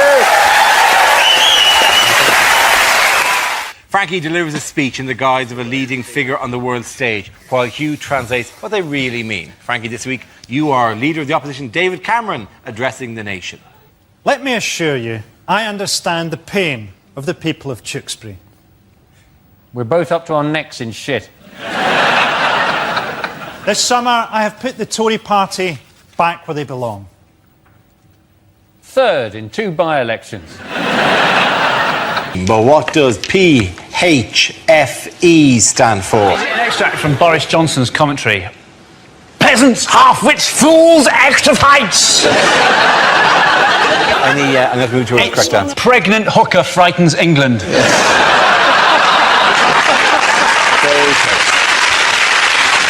Boris Johnson will make a great mayor. He has a lot in common with London's first mayor.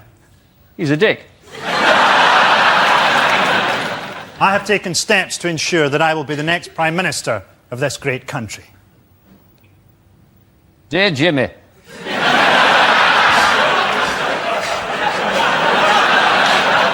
Could you fix it for me?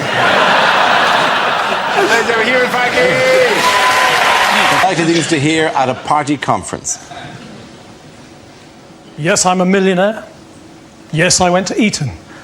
But I really feel I can relate to the rest of you scum.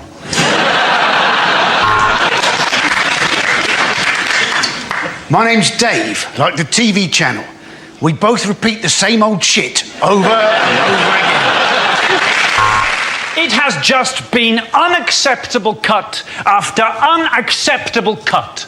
Why can't Boris Johnson find a proper hairdresser? The answer is 691 million. What is the question?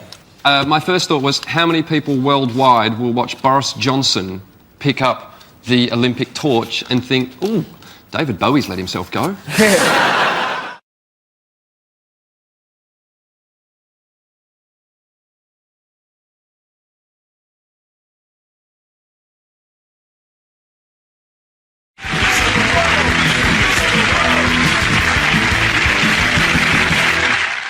Lines you wouldn't hear in a war film. We've managed to crack the Germans' code. Turns out they were sending messages in German.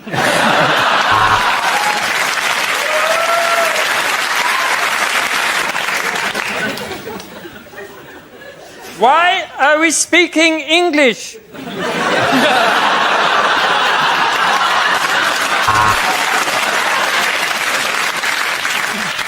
I'm afraid we can't afford goggles. So what we're going to have to do, we're all going to have to go like this. Terribly sorry, Sergeant. It's just that when you said let's all band together and take Jerry from behind...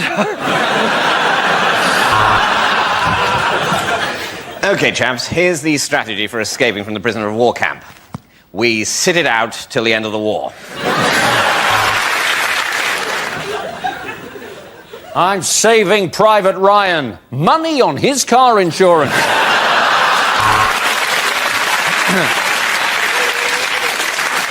Is anyone else embarrassed that we've all turned up in the same outfit? There's only one way to settle this war. Through the medium of dance.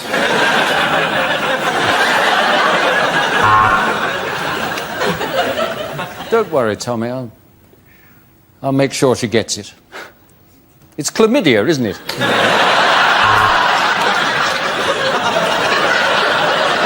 You've each been selected for this mission because you're unknown to the enemy and you each have a special skill. Professor Hawking, John Leslie, Phil Neville, the Wu-Tang Clan, Usher, the Sugar Puffs Monster, and Daniel Day-Lewis. Welcome to Operation Mindfuck. At the end of that round, the points go to Frankie, Hugh and Adam. Now we come to scenes we'd like to see. So if everyone can make their way over to the performance area, I'll read out this week's topics and then we'll see what our panelists can come up with. Okay, here we go. The first subject is things you wouldn't hear on a news programme. And the markets are as followed. Free panda, loose banana there. Free panda, juicy straw.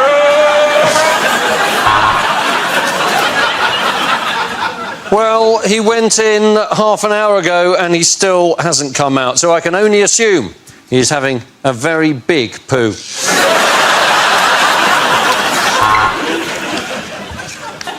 Sad news now. Wally has been found. His funeral's next week. No one knows where, but that's what he would have wanted.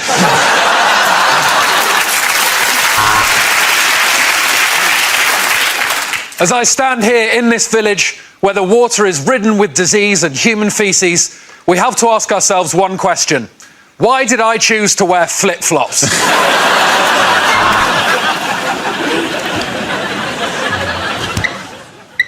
Sorry, I just wanted to check something.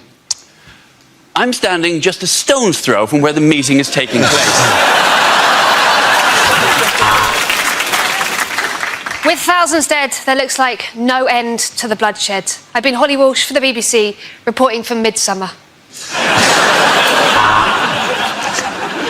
Welcome to Fox News. The bastards have been through the bins again and shit on the drive.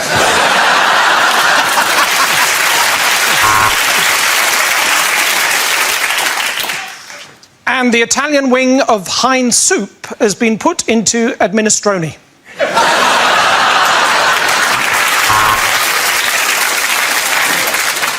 I'm on the scene where the search continues for the beloved pantomime star.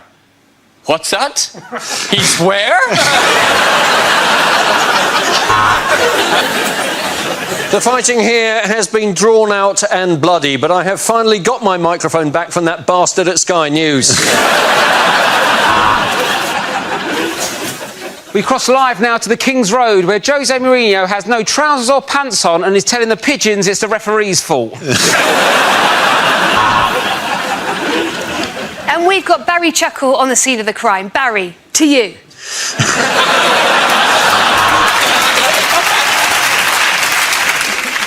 It's not good news. I've just been talking to the American ambassador and I said to him, surely now Osama bin Laden has gone from terrorist to martyr. He said, we say tomato.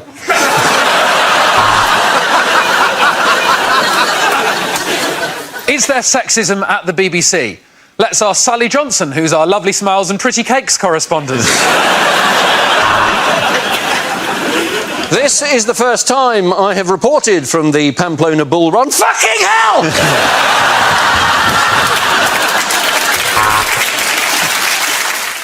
Unlikely things to hear on a property show. 6 months in and Mike has fallen out with the builder.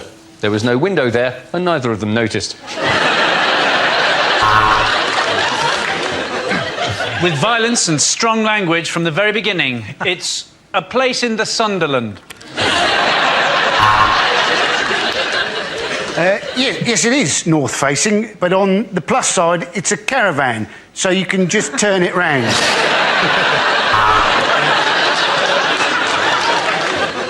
Get that fish out of here, it stinks. You should never leave a place in the sun.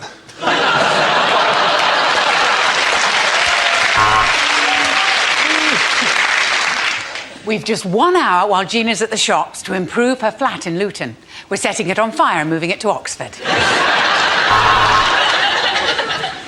Well, it's another setback. This time the structure is damaged. And for the first time I'm asking myself, will the Death Star ever be finished?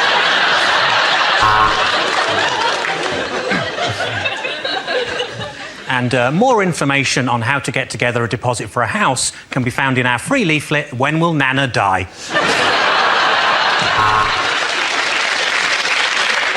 So, you bought it at auction for £100,000, but what exactly are you going to do with Middlesbrough?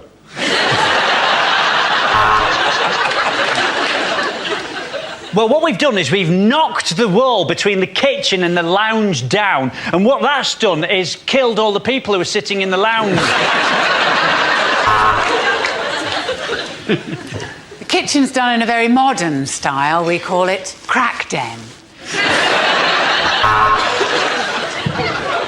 We're looking at a well-equipped council house in Hull. Fridge, oven, washing machine. In fact, this is one of the nicest gardens we've seen. This week on Grand Designs, my gran designs a house. It'll be shit. She's got terrible arthritis and not even a rudimentary qualification.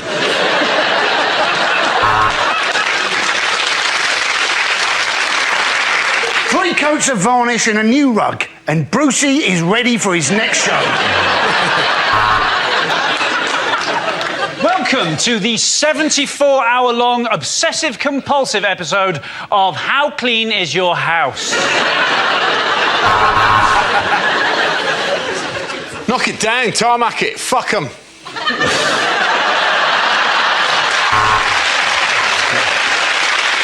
Okay, the next topic is unlikely things to hear in a maternity ward. Mr. Parsons, your baby looks exactly like you. But mind you, so does every other baby. There are complications, I'm afraid, for a start. I'm not a doctor. I definitely can see the head. You should do your flies up, Doctor.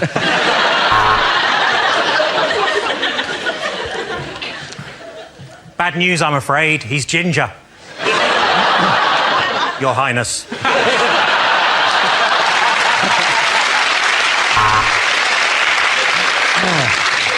So, would you like to hold the little fella? Or shall I give you the baby?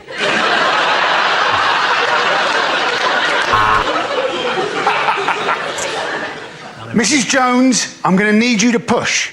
And then when we've got the ambulance started, we'll try and get you to hospital. Oh, God, is that my baby? I've given birth to Andy Parsons.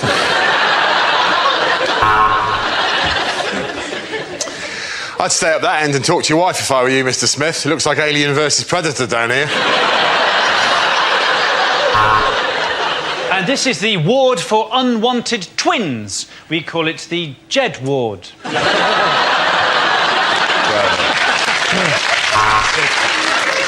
Basically, you just turn them over and slap them on the arse. These nurses' parties are great.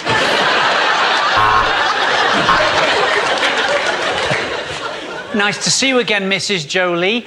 If you'd like to just move along to the next window to collect your order.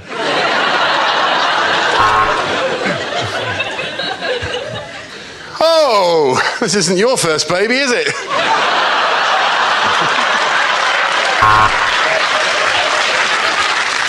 You have a bouncing baby boy. I know that because I dropped him in the delivery room. OK, big breath. Big breath in, hold it, and pass the joint to the midwife. If you're not in when we deliver your baby, is it OK if we leave it with a neighbour?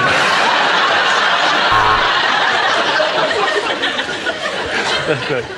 No, I do like it, darling. Just not in that colour.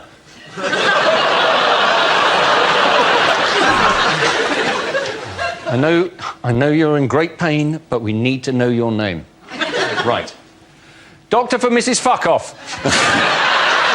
Okay, give that round of applause. Give a break, Joe and Andy! Bad ways to start a party political broadcast. Hello.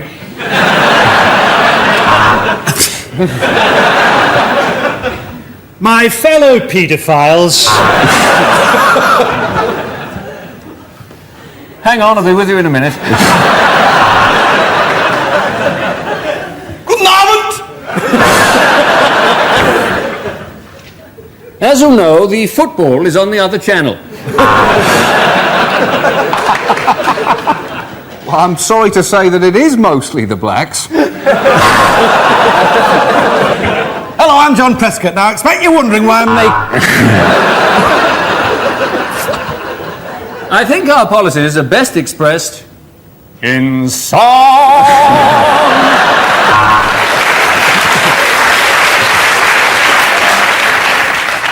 During the next 3.5 hours...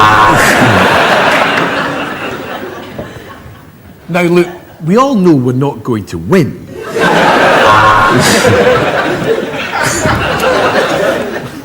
Death to the West.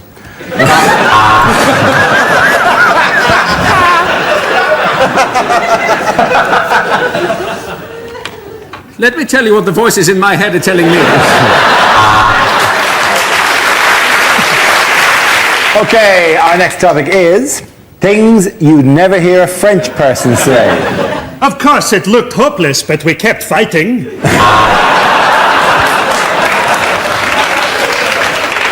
I'd like a bottle of Burgundy and a Dairy Lee Dunker, please.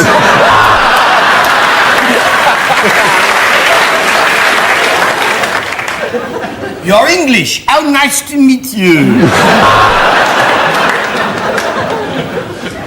J'aime beaucoup, Monsieur Jeremy Clarkson. I've just bought a wonderful little holiday home in the south of Birmingham.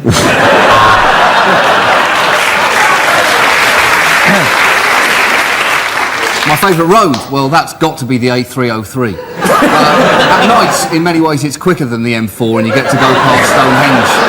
If you're going London to the West Country, it's A303 for me every time. What a road. What a road. And we throw that part of the animal away.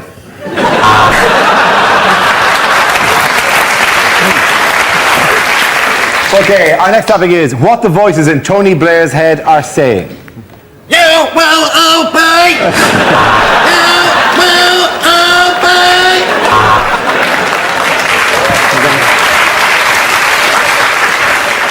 Keep smiling, have Gordon killed. Keep smiling, have Gordon killed.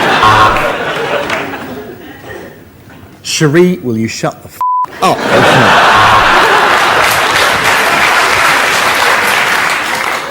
Oh, look, there's Cherie. That reminds me, I must post a letter.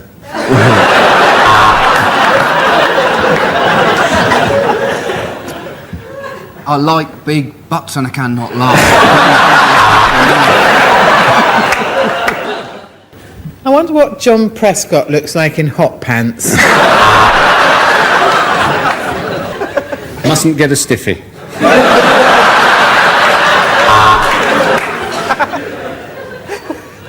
Damn it, got a stiffy. Go on, lie. You got away with it last time. Well done, everyone. All come back and sit down. Unlikely things to hear in a science programme. 1643. The cold air balloon is invented. But it doesn't really take off. For Einstein, it was easy to choose a DJ name. He would be MC squared.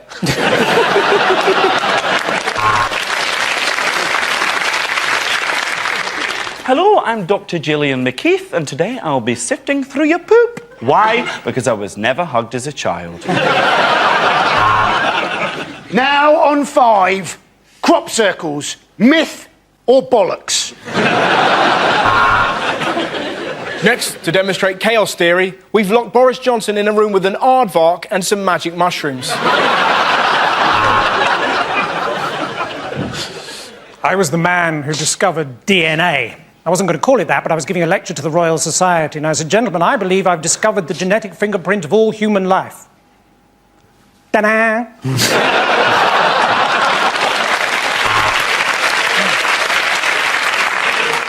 I've been Richard Dawkins. Good night and God bless. Shit! Thanks to carbon dating, this skeleton is now going out with a short-sighted geology student who likes thin people that don't talk much. 1891.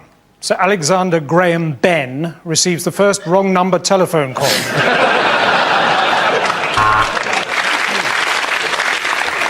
He realised that this equation was going to take him absolutely years. So he switched to a media studies course, which was a piece of piss.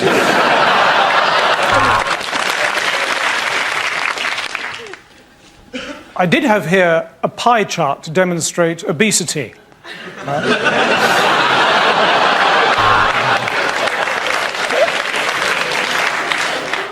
Apart from the human, the only animal to enjoy having sex is the dolphin. I had to shag a lot of animals to find that out. I'm a meerkat, she's not lying. Tonight we'll be discussing molecular science. Our guests are Sir Patrick Moore, Robert Winston, and Dappy off of N-Dubs. With their tiny arms, could the T-Rex self-pleasure? Let's find out in another edition of Wanking with Dinosaurs. At the end of that round, the chorus go to Russell, Holly and Andy. Okay, here we go. The first subject is lines that you'd never hear in a Bond film. Ingenious, Q. It's a bomb, but it's also a rucksack.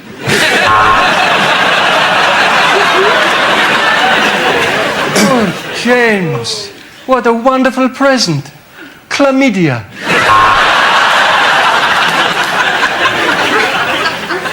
My name is Bond. Mohammed Bond. Everything's ready for your mission, Bond. All you need to do is fill in this health and safety risk assessment. Mr. Bond, have you ever kissed a man? You're very good at poker, but let's see how you do on the fruit machines. Here's your new car, Bond. A Ford Focus. I'll have an egg roll, scrambled, not boiled. Let me get this straight. There's an evil tyrant at the top of a mountain, surrounded totally by armed guards. Do you know, I don't fancy it. It's not just a baseball bat, Bond. It's a baseball bat with a nail through it. Oh, James, is it meant to be this soft? We're getting away. We'll get after them in this pedalo. We'd better slow down. There are speed cameras. I hope you're not going to be one of those Russian agents whose name is just a cheap sexual pun, Miss Suck Me Off.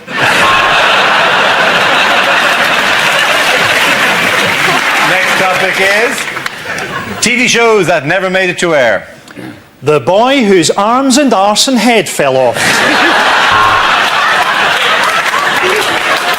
He robs from the rich and the poor. It's Robin Hoodie. And now the magic of Britain's parks at night as Bill Oddie presents Gay Watch.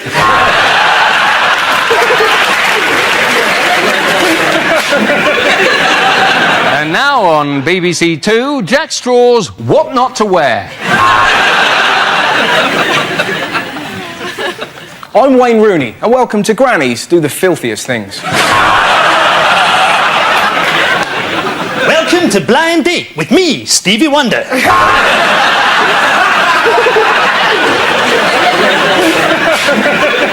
now BBC One, it's the Senile Dementia Show.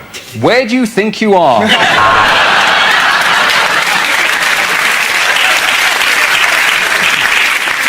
This week on Who Do You Think You Are, Prince Harry traces his family tree with some surprising results. Let's leave it at that, ladies and gentlemen. Well done to all of you. Points go to Frankie, Hugh and Gina. Unlikely lines from a children's book.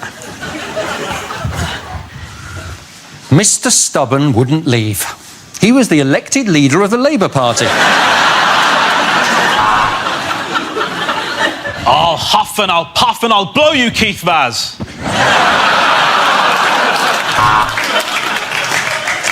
As Noddy looked at his new friends, Rampant Rabbit and Linda the Love Egg, he realised he was in a very different kind of toy town.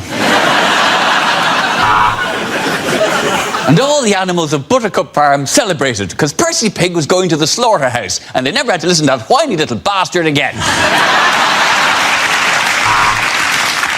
And the beautiful woman was cursed to sleep for 100 years. And that's your defence, is it, Mr. Cosby? She didn't do it. Don't boo her. I'm Paddington Bear from Peru, said Paddington. And if you show me where the toilet is, I'll poo out this condom of cocaine.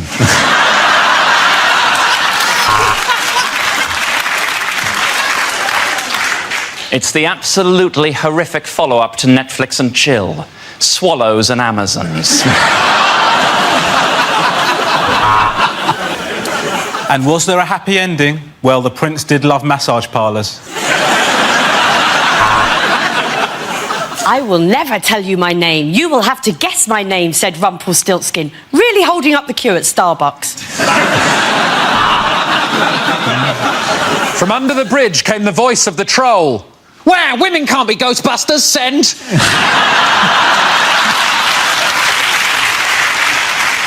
Every day, Jack and Jill have to walk up a hill to fetch just one pail of water. But for just £5 a month... Oh, it wasn't a giant peach after all, thought James, as he watched the big friendly giant put on his swimming trunks.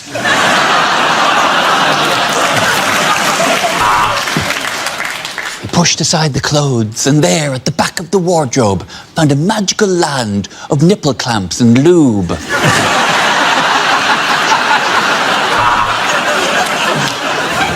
There's an Indian in the cupboard. I think he's hiding from UKIP. Oh, well, come on, that's unfair. I've been in this cupboard for bloody ages. OK, the next topic is things you wouldn't hear on a quiz show. You've already used your 50-50 to narrow down the options to A, in, or B, out. Mr. Cameron, are you sure you want to ask the audience?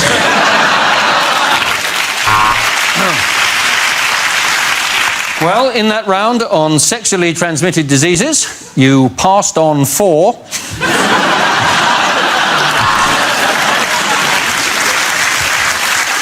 We asked you for things that start with an E. You said, a great night out with the lads. Welcome to Britain's only quiz about birds of prey. Fingers on buzzards, please.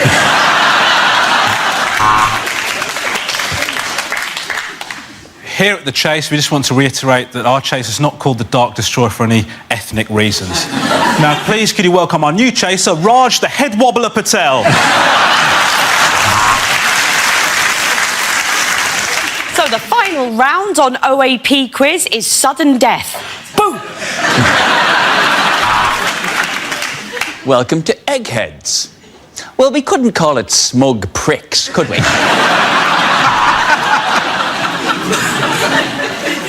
Welcome to Tipping Point, for people who are too thick to follow the chase. Name, Keith Vaz. I mean, Jim. Occupation, MP. I mean, washing machine salesman.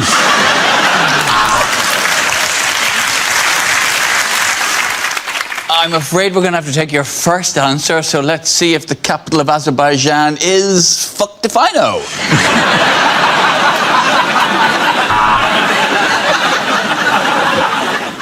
Is that your final answer?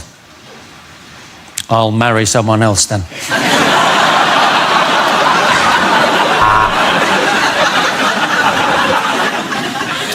Well, at the end of this week's episode of University Challenge, the scores are Durham 170, Exeter 145. But of course, the real winner is Ivo's dad, Hugh at home, who got 2 questions right and is going to bang on about it for the rest of the bloody week.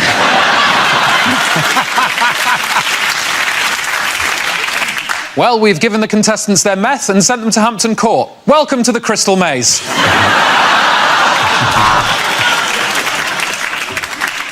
My chosen specialised subject, your wife. Yeah, you heard me.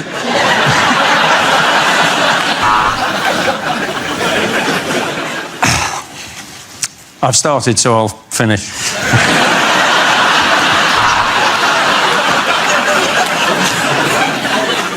Well, that was the banker, and he says he thinks you're going to accept this deal because in his box is your wife. Well, today it's Kelly Brook and Joey Essex versus Stevens Hawking and Fry. This is fucking pointless. At the end of that round, the points go to Rubbish and Unlikely things to hear in a science programme. 1643. The cold air balloon is invented. But it doesn't really take off. For Einstein, it was easy to choose a DJ name. He would be MC squared.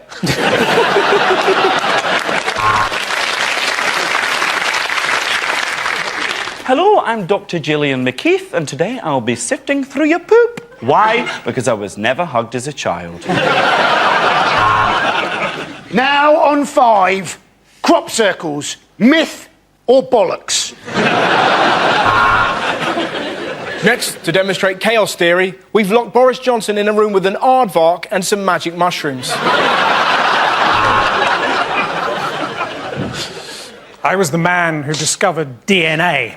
I wasn't going to call it that, but I was giving a lecture to the Royal Society, and I said, gentlemen, I believe I've discovered the genetic fingerprint of all human life. Ta-da!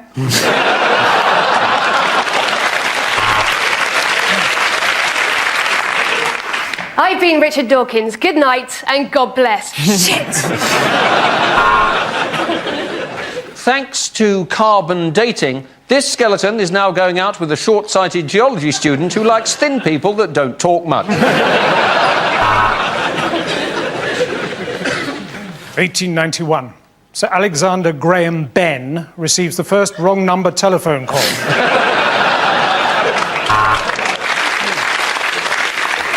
He realised that this equation was going to take him absolutely years. So he switched to a media studies course, which was a piece of piss. Apart from the human, the only animal to enjoy having sex is the dolphin. I had to shag a lot of animals to find that out. I'm a meerkat, she's not lying. Tonight we'll be discussing molecular science. Our guests are Sir Patrick Moore, Robert Winston, and Dappy off of N-Dubs. With their tiny arms, could the T-Rex self-pleasure? Let's find out in another edition of Wanking with Dinosaurs. At the end of that round, the points go to Russell, Holly and Andy.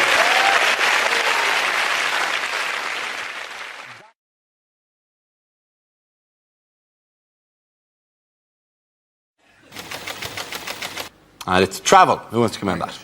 Margaret. I think the thing with travelling is it's often quite hard to make yourself understood. I was in South Africa recently, and the way they talk there, that's not even the joke yet. I literally went to South Africa, all their vowels sound the same. So a word like cigarettes, it sounds like secrets. I was there, this guy was going, give me one of your secrets. Can I have one of your secrets? Like, well, I once masturbated in a library.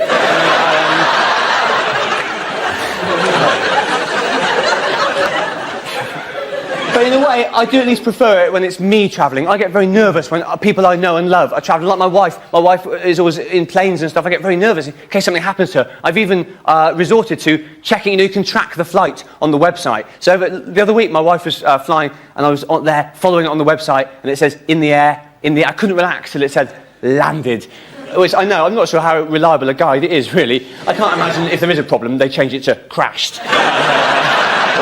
Turned into a fireball, frowny face. Thank you very much, Mark. Well done.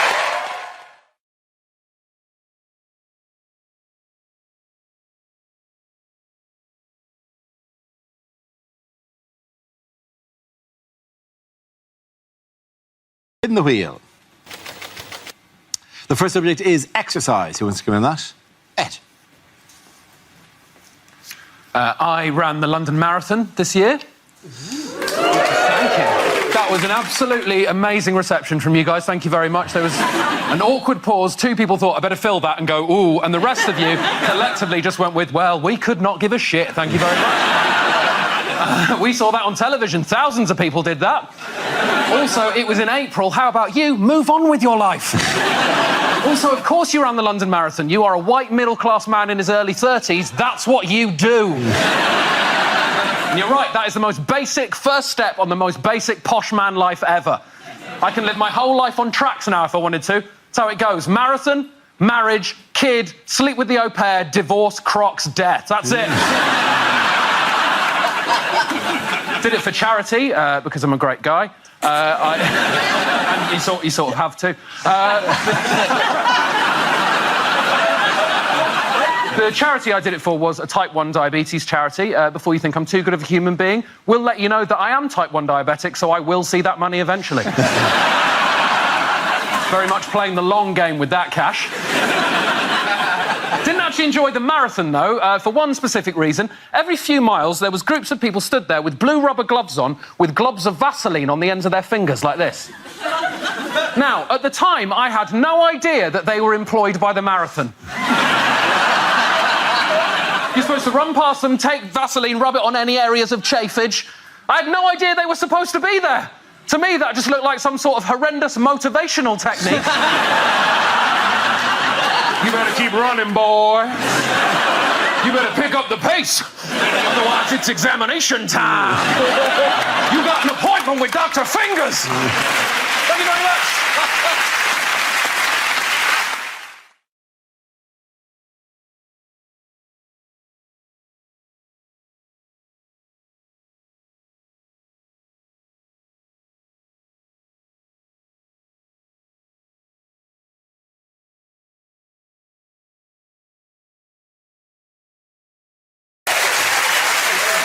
Next round is called If This Is the Answer, What Is the Question? On the board are 6 categories. Hal, which category would you like?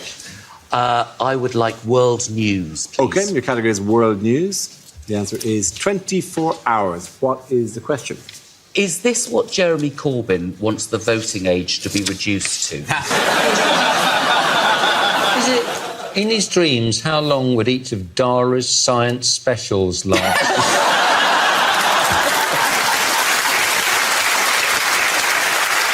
We love the science. I feel there's a lot that we can all learn. Is it... How long does every minute feel like if you're Melania Trump? Is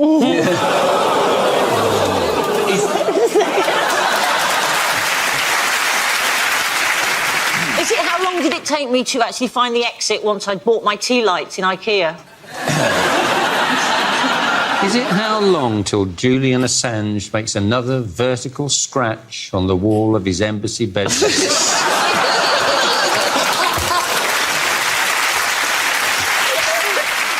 Is it how long is the time between my mum's 2-part text messages? Is it how long do you have to come up with evidence before the DA busts your ass? Is this a new action movie, Strangely English Cop? Bust your ass! Chief, I'm terribly sorry to hear your ass is in a sling. We'll have to take that straight to the Lord Mayor. How long was Jeremy Corbyn awake at Glastonbury after taking what he thought was an aspirin? Does anyone know the correct answer? The correct answer is... Yes? How much warning, apparently, are we going to get before Donald Trump comes on a visit Absolutely to the UK? right. Thank you very, very much, Hugh.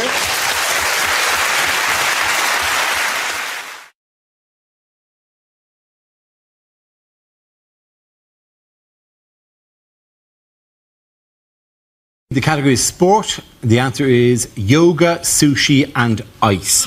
What is the question? Is this what Eric Pickles uses to deal with trapped wind? Is it what would the 3 wise men have brought Jesus if he was born in Notting Hill? You think your Chinese tattoo says keep the faith. What does it actually mean? Is it in fact just what does Madonna smell of? Is it 16 years from now, what will my son tell me when I ask him what A-levels he's doing? Is it name 3 things Nigella won't be asking Charles Saatchi to pay for anymore? Is it Pingu's Rider? He did nothing. I'm doing nothing until I get more sushi in here. What is the strapline to the hit Japanese television programme, The Loose-Limbed Fish Eaters of the Arctic?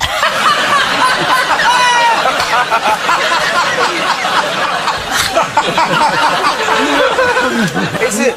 What answer will you get if you ask Paris Hilton to name the elements? If you own a bar in Soho, what should you call it to guarantee it'll always be chock full of wankers? Is it simply, what are 3 things which are very difficult to sell door to door? It is, name 3 things that can make you lose the feeling in your legs. Sushi. Yeah. Do you know what sushi actually is? Is it what Andy Murray uses to keep up his training regime? It absolutely is. Well done.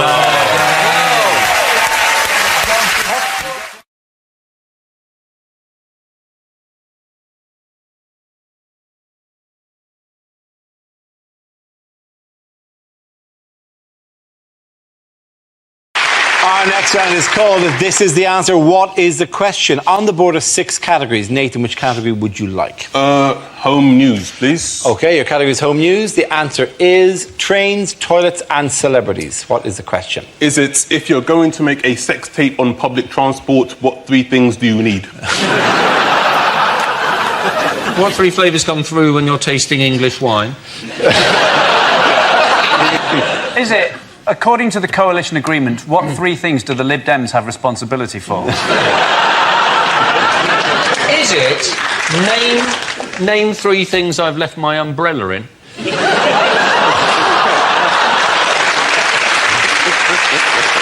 Is it 3 things you're probably best off not to lick clean? Is it, what is the name of Thomas the Tank Engine's no-holds-barred autobiography? Is it what Peter Andre says when he's asked what his daily routine is? Our trains, our toilets and our celebrities! Is it what... Is it what... Is it high-pitched but not Australian anymore? Our trains, our toilets, our celebrities! I went to a voice coach to get rid of my Australian accent and I can't help thinking she's done something wrong. I've been over in this country for a while, so I sometimes slip into both fucking accents.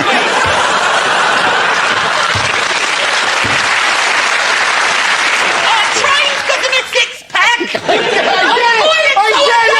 I don't miss my jeans. And then obviously the celebrities are making the money for the kids.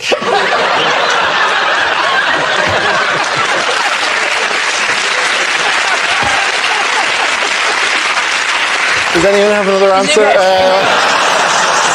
What do we do better than Morocco?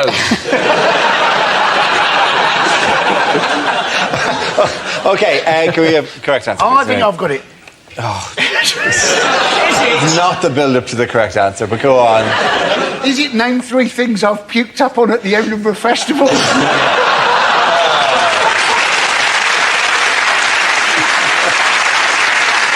I know the answer, Dara. I'll give you the real answer, Dara. Will you give me the real answer? What are the 3 main talking points on a saga holiday? Is it? Is it 3 things that are full of shit?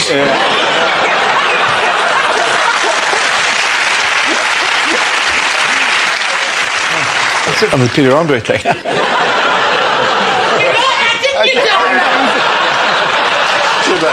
Where it makes the money for the children. That was it. Is it? No. What 3 things were most complained about at the Queen's Jubilee? If you can do that in a proper voice. OK. But these things were most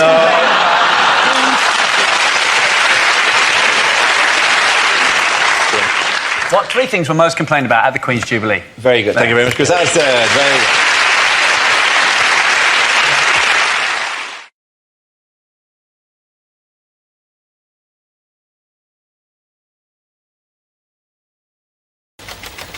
The next topic is sport. Do you know, I've heard a rumour that horse racing may not be completely honest. It's unbelievable, isn't it? But how do you stop the corruption? Well, one solution may be to call horses something like mafia-backed second favourite. Because if everyone did that, everyone would be confused, no one would know who to bet on, and the whole thing would be fair again. And they're off, and the first to show is Blatantly Bribed, followed by Mafia-backed second favourite. They're just ahead of Joke to the Gills, Mysterious Limp, and just behind them, Out for a Canter, and I'll Fall at the Fifth. And as they come to the fifth, I'll Fall at the Fifth has fallen. I'll Fall at the Fifth has fallen at the fifth in a magnificent display of cheating, and they're coming into the final furlong. Mysterious Limp is slowing, Out for a Canter is clearly struggling, but coming through strongly is Mafia-backed second favourite, and as they cross the line, Mafia-backed second favourite has won it, which is remarkable, seeing as he has no head. That's been left in someone's bed for tomorrow morning. Well done, you.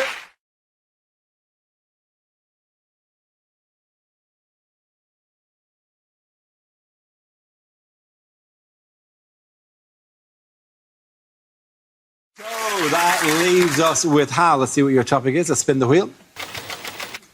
Topic is nationality. Ah, yes. Well, I'm English, obviously, which is rubbish, isn't it? No, it is. No one likes us. I follow England at rugby, at football. Everywhere we go, we get booed. Everybody else boos us. My wife, Northern Irish, boos me in bed. Absolutely. Boo! You're rubbish! Get off! You English are crap! It's not all English people, it's just me. I was actually doing a gig in Scotland a couple of years ago in Glasgow, and I said to a room full of Scottish people, is it true, whenever we play football, you support the opposition? And they all went, yeah, we do. I said, you know what? We do the same to you, we just never know when you're playing. But I happen to think that sort of anti-English thing, and with Brexit, means the UK is finished. Eventually, in my lifetime, the UK is going to break up. I said I was a passionate Remainer when it came to Brexit, or Ramona, or my favourite one, a sneering member of the metropolitan middle-class liberal elite. I love being called that. I love being called elite. It makes me sound like we're like super troops, you know, that go around the area in a van, keeping it bourgeois. We all screech to a halt, we jump out, we take up our favourite yoga position immediately. That cafe's no longer serving decaf soya lattes, destroy it! Say that word, quinoa, it's quinoa, you bug! Thank you very much, well done, Hal Crittenden. I can't slide. Hold some both of you, come on back.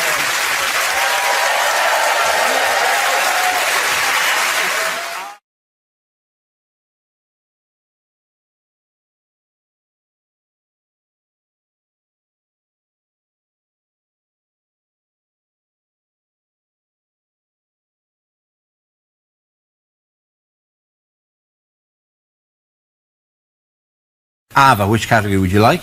Home news, please. OK, home news it is.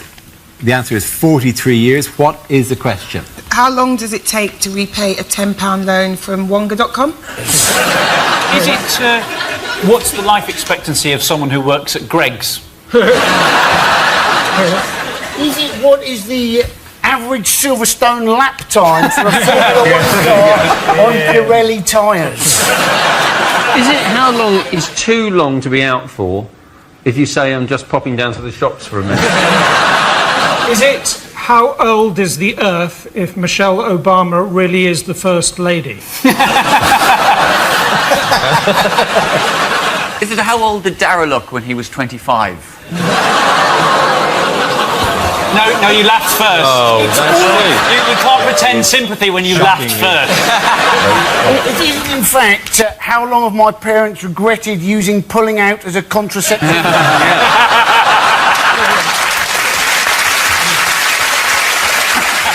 How long will Julian Assange be living in an embassy before he finally goes, do you know what, I should have just gone to jail?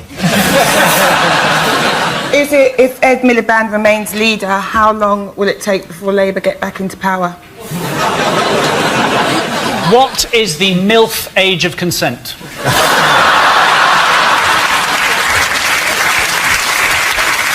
OK, if you put in a ready meal 43 years ago, how long has it been ready for? Can I have the correct answer, please? Okay. Is that not the correct answer? No, it's not the correct answer. More than anything, you even attempted to do the correct answer. It's in how many years will Brazil be ready to host the 2014 World Cup? Genuine proper answer is how long can Gerard Depardieu balance a spoon on his nose? could have anything that even vaguely resembles a topical news story. OK, is it... How many years' worth of shale gas are they claiming there is now under the British Isles? Absolutely right, Chris Addison. Absolutely right. Well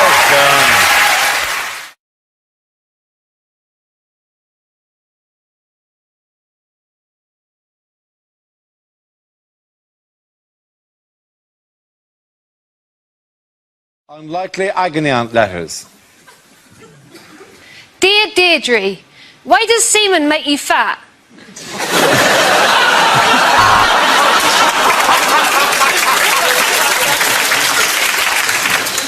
Dear Deirdre, I have spent the last 6 months living with a beautiful woman, but yesterday she found out.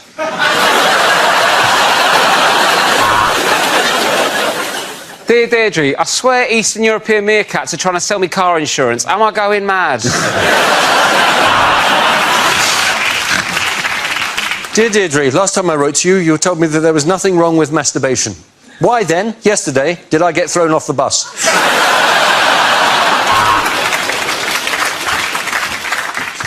My girlfriend's livid because I got drunk and did a shit on the roof.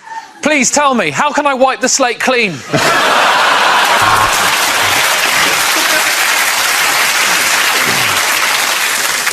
I have terrible trust issues. Please help me, Deirdre, if that's your real name.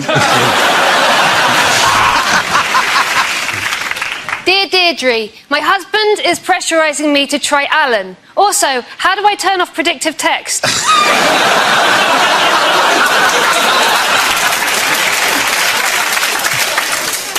Dear Deirdre, I have just bought a diesel VW and I am fuming.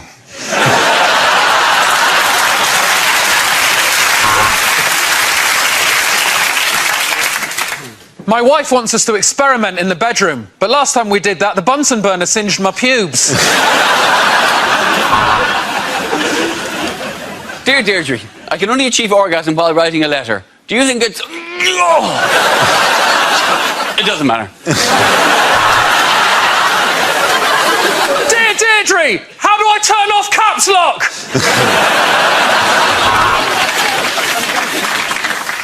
Dear Deirdre, look, I'm not going to beat around the bush. Is there any other tips on satisfying my wife?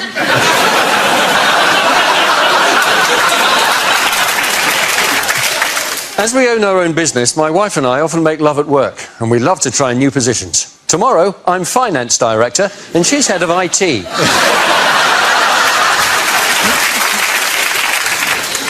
Dear Deirdre, I have a mole on the end of my penis. How much trouble am I in with the RSPCA?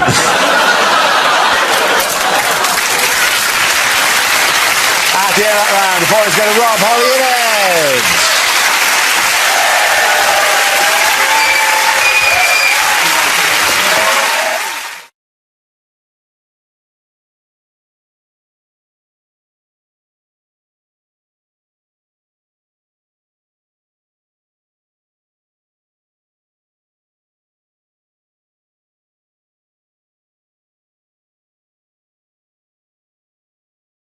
Now we play a round called Can You Smell What the Mock is Cooking? This game involves Josh and Milton, so if you could make your way to the performance area, please. This round is our stand-up challenge. I launch the wheel of news, and wherever it chooses to stop, one of our performers must step forward and talk about that subject. The winner is whoever I think is the funniest. OK, let's go. Let's spin the wheel. First topic is childhood. Who wants to come in on that? Josh. I grew up in a small village in Devon. Which was as fun as it sounds. Very little happened. To give you an idea, the most exciting thing that happened in my village was when I was 7, for a brief period, there was a bull in a field. And I was terrified of this bull. I used to walk past my dad and go, oh, don't worry about that. He's more scared of you than you are of him. And I used to think, no, he isn't, mate.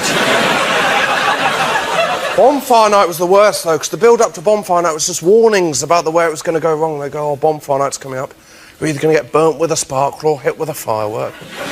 My favourite was on Blue Peter every year. They'd have the same warning that applied to no one in Britain every year. They go, oh, bonfire night's coming up, and if you do own a pet tortoise...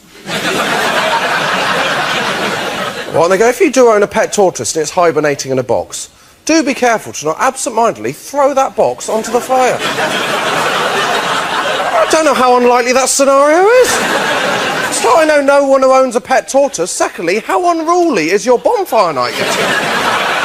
You go, yeah, just chuck everything on, yeah.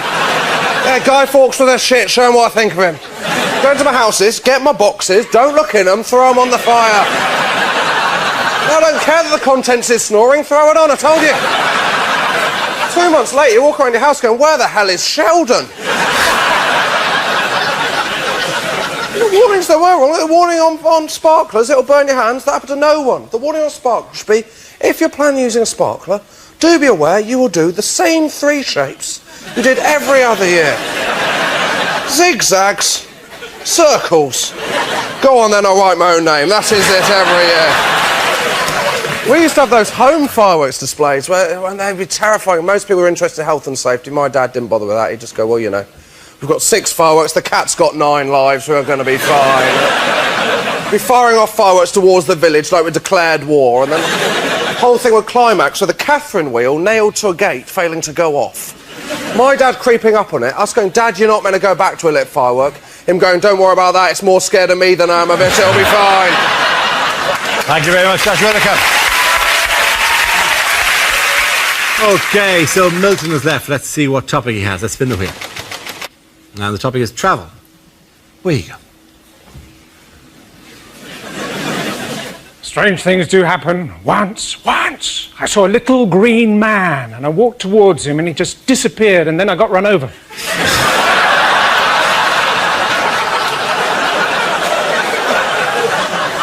Kuala Lumpur, that was a bit of a disappointment. I always thought it was a bear crossed with an Oompa Loompa.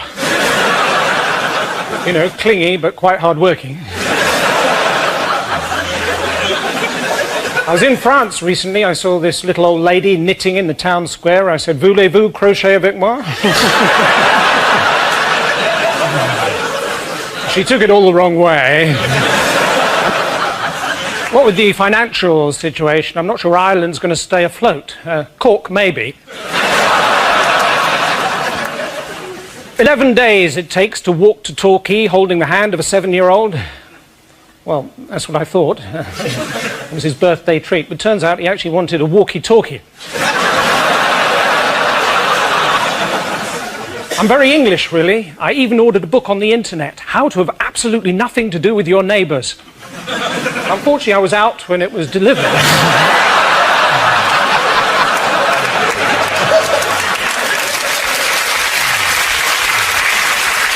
Well done, thank you very much. Points there, go to Milton. Come on back.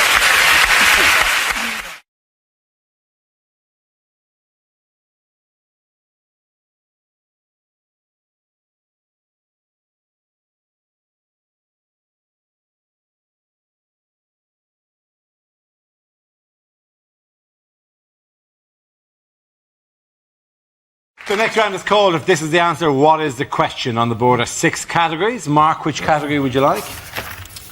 Science. OK, your category is science.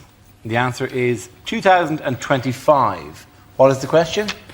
Is it, when will the stadium for the 2012 Olympics be ready? Is it, what year will black people and white people finally live side by side in harmony in Chinese concentration camps?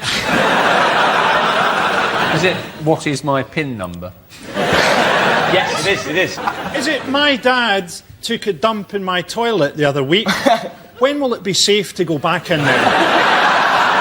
Or how many times is the word umbrella repeated in that bloody song?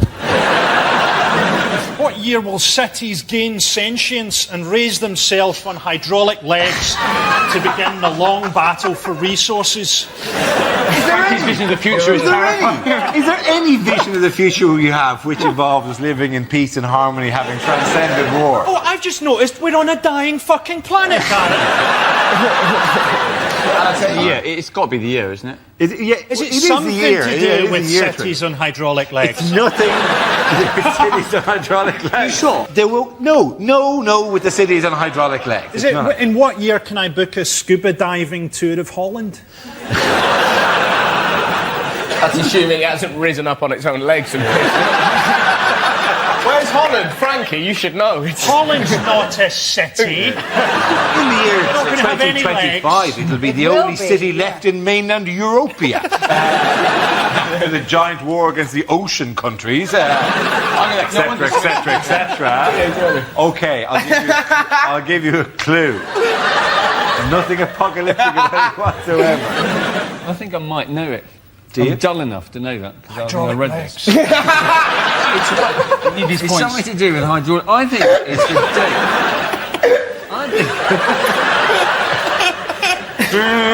If it's not about hydraulic legs, it'll be very disappointing. Is it not the year? Have the Russians have said something about launching a moon mission, haven't they? They have. And yes. I think, have said that is the date. A mere 66 years after the Americans managed it. What exactly is it? They're going to land a man on the moon. Absolutely right, though. Well done, Hugh. You're absolutely right.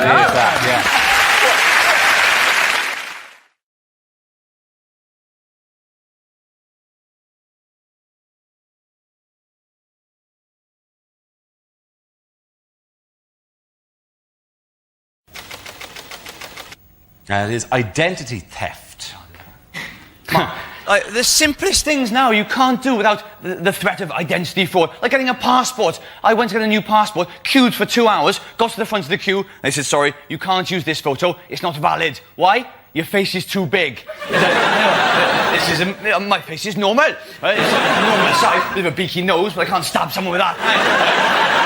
But because of terror, there's all these rules now for passport photos. Your face can't be too close to the camera, you can't be smiling too much, you can't have a hat on, gun, all this, right? Like, what do you mean my face is too big? OK, immigration officials, maybe not the brightest people in the world, are they really going to look at your passport and go, yeah, that looks like you, except this man's face is massive?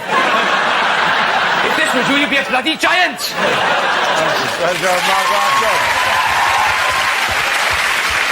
OK, let's spin the wheel again. And the subject is terror threat. Joe Coffey. I've been giving quite a lot of thought to the whole suicide bomber situation. Now, what I'm thinking about particularly is their award of 72 virgins, because I think they haven't really thought this through. Because what the suicide bomber is imagining as a virgin may be very different in reality. Because do you know who's also a virgin? My Auntie Joyce in Dublin. She's 67 and lives with 14 cats. I don't think that's what they've got in mind. But I think that would truly be divine justice. You've blown yourself up, you get to heaven, what's your reward? My Auntie Joyce.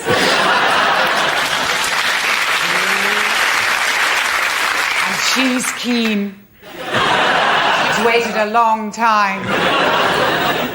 When you've done me, there's 71 of my friends from the church need doing as well.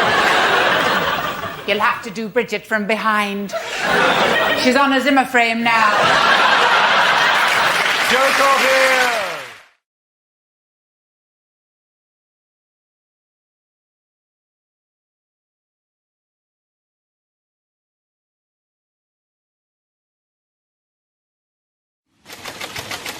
The first subject is education. Who wants to go on that? Ramesh. Well, as a vegan, I wanted to supplement my son's education, so I'm helping him to learn to read. That's one of the things that I'm doing, and helping your child to read is one of the most magical and rewarding things that you can do as a parent on day one. After that, it's one of the most frustrating, annoying, I'd rather punch myself in the face repeatedly than ever do this again activity that you can ever do. And let me tell you why. They do not care about making sense. Right? They'll just read all the easy words. When they get to one they don't know, instead of trying, they'll just look at the picture and just throw something random into the sentence without any regard for what effect that has on what they're saying. And I'm supposed to not get angry. I'm supposed to not get angry when my son goes, Jack went strawberry? How could that be what it said? How could it be Jack went strawberry? What are you talking about? What would that even look like? How could that be what it said? Tell me. I tell you what, you think that's what it said, you go strawberry now. Go on. Go strawberry. That's what you think it said. Stop crying, go strawberry. Go strawberry. Why didn't you do it? Go kiwi then, I don't give a shit. You're not doing it, are you? I tell you why not, because it doesn't make any bloody sense. My wife thinks I'm overreacting. Thank you very much, Robert. Middle class people don't want to self-identify as middle class. They, middle class want to be, because it's more authentic. Where it's, middle class is such a bland state of affairs. It's not bland, is it? Have you tasted some of their food? What kind of flavours going on in there?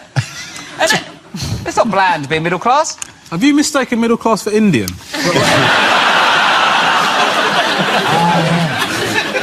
The naan's incredible.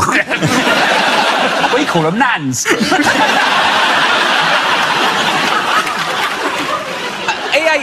We was in Birmingham the other week doing a gig and you had cream on top of your goulash. No, listen. Hey. Hang on, why are you eating goulash? Goulash is... it's meat in goulash. I'm not that much of an idiot. It was vegetable goulash. Can I have a beef goulash, but hold the beef? Rob and I had an argument, a discussion about the fact that I thought it had combined so much with the goulash that it rendered the situation untenable. But Rob said, "You could have scooped that out, mate. I don't know what's wrong with you." It's not vegan. It's eating cream over here. I can't believe it. I haven't even heard of it in Lewisham. Oh, we're such great mates. It's a natural banter, which is why we put 5 people in between the two of you. The first subject is education. Who wants to come in that? Ramesh. I used to be a teacher, actually. I was a maths teacher. I wasn't a very good one. But as I found out, it doesn't actually matter. You can get away with it for quite a while. But the problem is, you've Ofsted coming, you've got an Ofsted inspector in the back of your class. I've got to make sure I'm doing my job properly. Yeah? Got learning outcomes up on the board, Pythagoras and trigonometry flying all over the shop, knocking it out the park. Kid in the front row's got a question, I'm straight in there. Yes, Timothy? How can I help you? And then he'd go, why are you being weird? Right. So then I've got to convey to Timothy, without the inspector realising, that I am going to bloody end him. Right? Because of political correctness, all textbooks have got to be multicultural nowadays, which means that every single question in every single maths book has got to have a white kid and a black kid in it. Or a white kid and an Asian kid in it. Now, I don't know about you, but I wouldn't have wanted to hang out with a kid of another colour. If every time I met up with him, he wanted to do bloody maths. I don't know. The questions you get in these textbooks are amazing. You get questions like, Philip thinks that the answer is 8. Dilip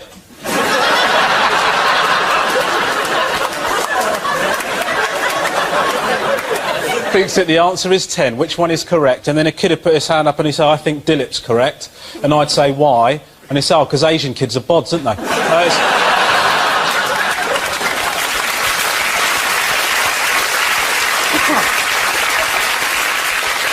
We had uniform at the school. I agree with uniform. The problem is they're very strict about it. We had a sixth form. Talking to sixth form lads about what they're wearing, absolutely not a problem. Got no issue with that.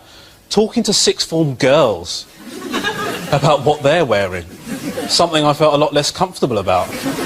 But what I actually found was if I just looked at them for long enough, they soon covered themselves up.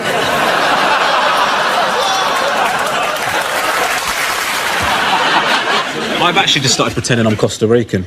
I will switch to whatever I need to, you know. In the cricket, I'm very Sri Lankan at the moment. During the Ashes, I pretended I was Aborigine. Like, I don't care. I will go wherever the results take me. He's basically made it fun for the Tories, because they could say anything they want. He's unelectable. So you can do whatever the hell you want, do you know what I mean? Like, we're going to kill everyone. Yeah, but I'd rather that than vote Ed Miliband. There continues to be heavy shelling here. Ramesh Ranganathan at the peanut factory. Is it what the minimum prison sentence should be for anybody that takes their shirt off in the summer? I find it unacceptable. I remember, like, when it used to be hot days, my dad would open up the curtains first thing in the morning and say, the white people are going to get naked today.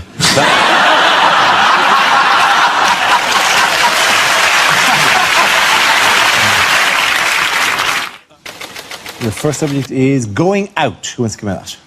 Ramesh. I don't like going out. Don't like going out because I don't look as good as I used to, and I worry about it. I've put on weight, and I think, oh, I don't look all right. And then I think, hold on a minute, I'm married. I don't need to look good. I just need to look better than the prospect of single parenting.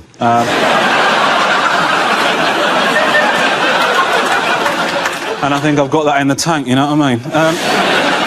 I went out a while ago, and I was out with my friends. We're all in our 30s. We look like awful tribute acts of us in our 20s, and there's guys there, they're in their 20s, looking ripped and amazing, and I'm thinking, are they going to make us feel bad? Are they going to make us feel awkward? Are they going to make us feel like we're stepping on their turf? And the truth is, they ignore us. Of course they do. Why would they care? See a pride of lions hunting gazelle, they're not going to give a shit when a three-legged hyena rocks up, are they? Comes to the end of the night, this absolutely gorgeous girl walks up to me, does not break eye contact for a second. I said, hello, this is happening. Can phone my wife, tell her I've still got it. The girl walks up to me, says to me, no word of a lie, taxi for Rachel. Just this morning, we confiscated a bag of cannabis, and now we're asking all students to come forward if they've got Pringles. Have you had an accident that wasn't your fault and has ruined your life? Next time, use Durex.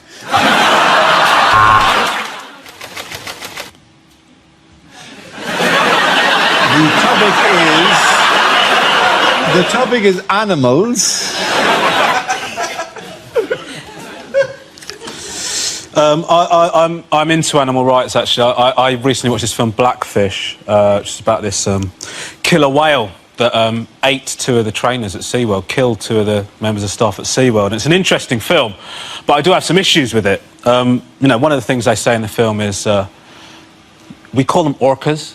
Some people call them killer whales, but these are beautiful, beautiful orcas. We call them orcas. This one killed two people. Right? That's a killer whale, right? He lost the right to be called orca when he slaughtered two people, yeah? And people are surprised by what happened. People are surprised by what happened. They say, oh, my God, I can't believe what's happened at SeaWorld. I can't believe that one of the killer whales tried to eat one of the trainers. Listen, that's not a surprise. I'm a vegan, right? If you make me dance with a sausage on my nose for long enough, eventually I will try the bloody sausage, right? I don't think that's a surprise. And the film is presenting obvious stuff. I was talking to an intelligent person about Blackfish. He said to me, I can't believe what's going on at SeaWorld. It's disgusting. I can't believe they kidnapped them from the wild. How else did you think that they got them? Did you think there was some sort of recruitment drive? And the thing is, you know, is they want to set this whale free. They want to set Tilikum free because he killed two people. Because he killed two people, they want to set him free. I mean, that's the opposite of crime and punishment, isn't it? I mean, people say because he lives in such horrible conditions. Listen, people live in horrible conditions. We don't let them off for doing stuff. You don't say, oh, Derek here killed 6 people. We can't do anything about it because he lives in Hastings. I understand that because, like, if the cows farting is causing the problem, then surely eating them is the solution. I mean...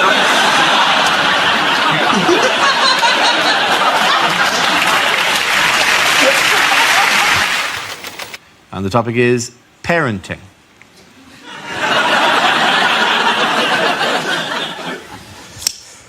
I'm a parent. You know, we had our first child, and our first child is such a lovely kid. You know, he always says please and thank you. He's such a wonderful, wonderful little boy. I said to my wife, do you know what? I think we might have mastered parenting. I think it's just about setting clear boundaries and being consistent. The second one, feral. Right. Like, I love him, but what a prick this kid is. Like, I love him, but what an unacceptable human being. Like, I love him, but I don't like him. You know, that's... Like, I'm going to have to say to him one day, you're a mistake. And not like in the way that the contraception went wrong. Like, the decision to have you was a mistake. Sometimes I want him to get hurt. There you go, I said it. Now listen, I don't mean really hurt. I just mean a little bit. You know, because he doesn't listen, this kid. When I say to him, don't do that, dude, because if you do that, you're going to get hurt. And then he does it, and he doesn't get hurt. That pisses me off, right? Because that is life telling him that I'm full of shit. This kid's running with scissors with no consequences. Do you know what I mean? I do think it is a weird strategy, because what you're saying is we're going to make it OK for you to park by a broken meter.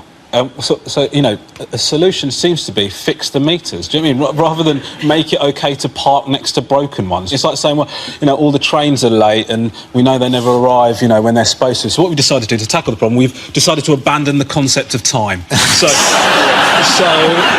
nobody's ever going to be late for anything. We plan to replace the glass ceiling for women with something much easier to clean. Nick Clegg finally thinks he's stepping up to the plate, like Cameron's on the phone. Listen, my phone reception is a nightmare. We've got an important situation. Nick, I need you to step up. I need you to do the right thing. Can you get in touch with Vodafone and get this sorted out?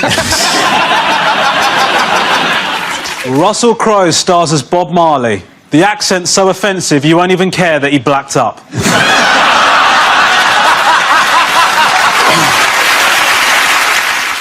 As I report from my 6th day here in war-torn Syria, I think the lesson learned is that I should never have called my producer a wanker.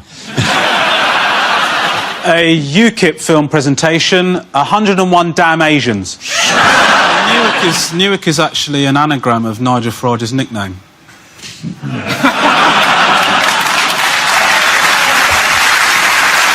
What? Cron?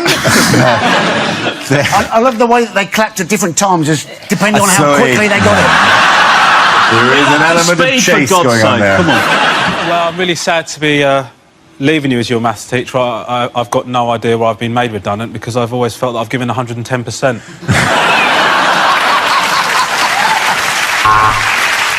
I think, you know, actually we should be talking about immigration now, because it's a good thing that he's put it on the table, because, you know, a lot of Europeans are coming into the country and taking jobs that my parents worked so hard to steal in the 70s.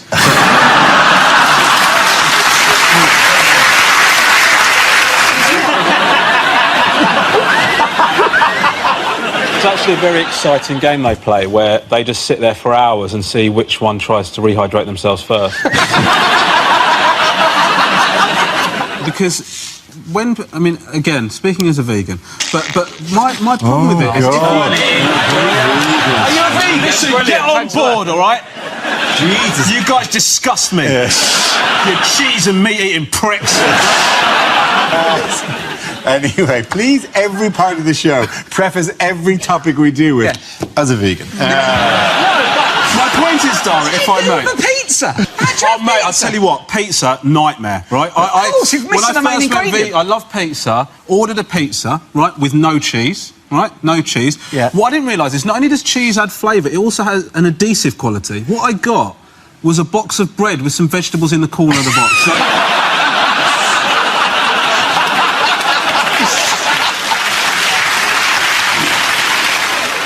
The public have spoken, and they said that I'm a knob. We're not interested, we're not engaged. I think they should combine the election of the leader of the European Commission with the Eurovision Song Contest. So, how is combining two things that we're not interested in going to make it more interesting? The issue that I have is that, you know, UKIP sort of attracting votes from sort of the elderly. You know, that this is sort of who are increasingly supporting them. And the thing is that you get worried because you think, well, I've sort of had more racist experiences from elderly people, and you can sort of understand how this comes about. But I actually think that elderly people should just be allowed to be racist, because, like, they've got enough shit going on in their lives, like, without having to re-educate themselves. Do you know what I mean? Like, I've pissed myself, I've got 2 false hips, and now I can't say darky. Like, it's... I'm quite happy to make him feel comfortable, bump into an elderly person, just give him the old wobble head to make him feel all right.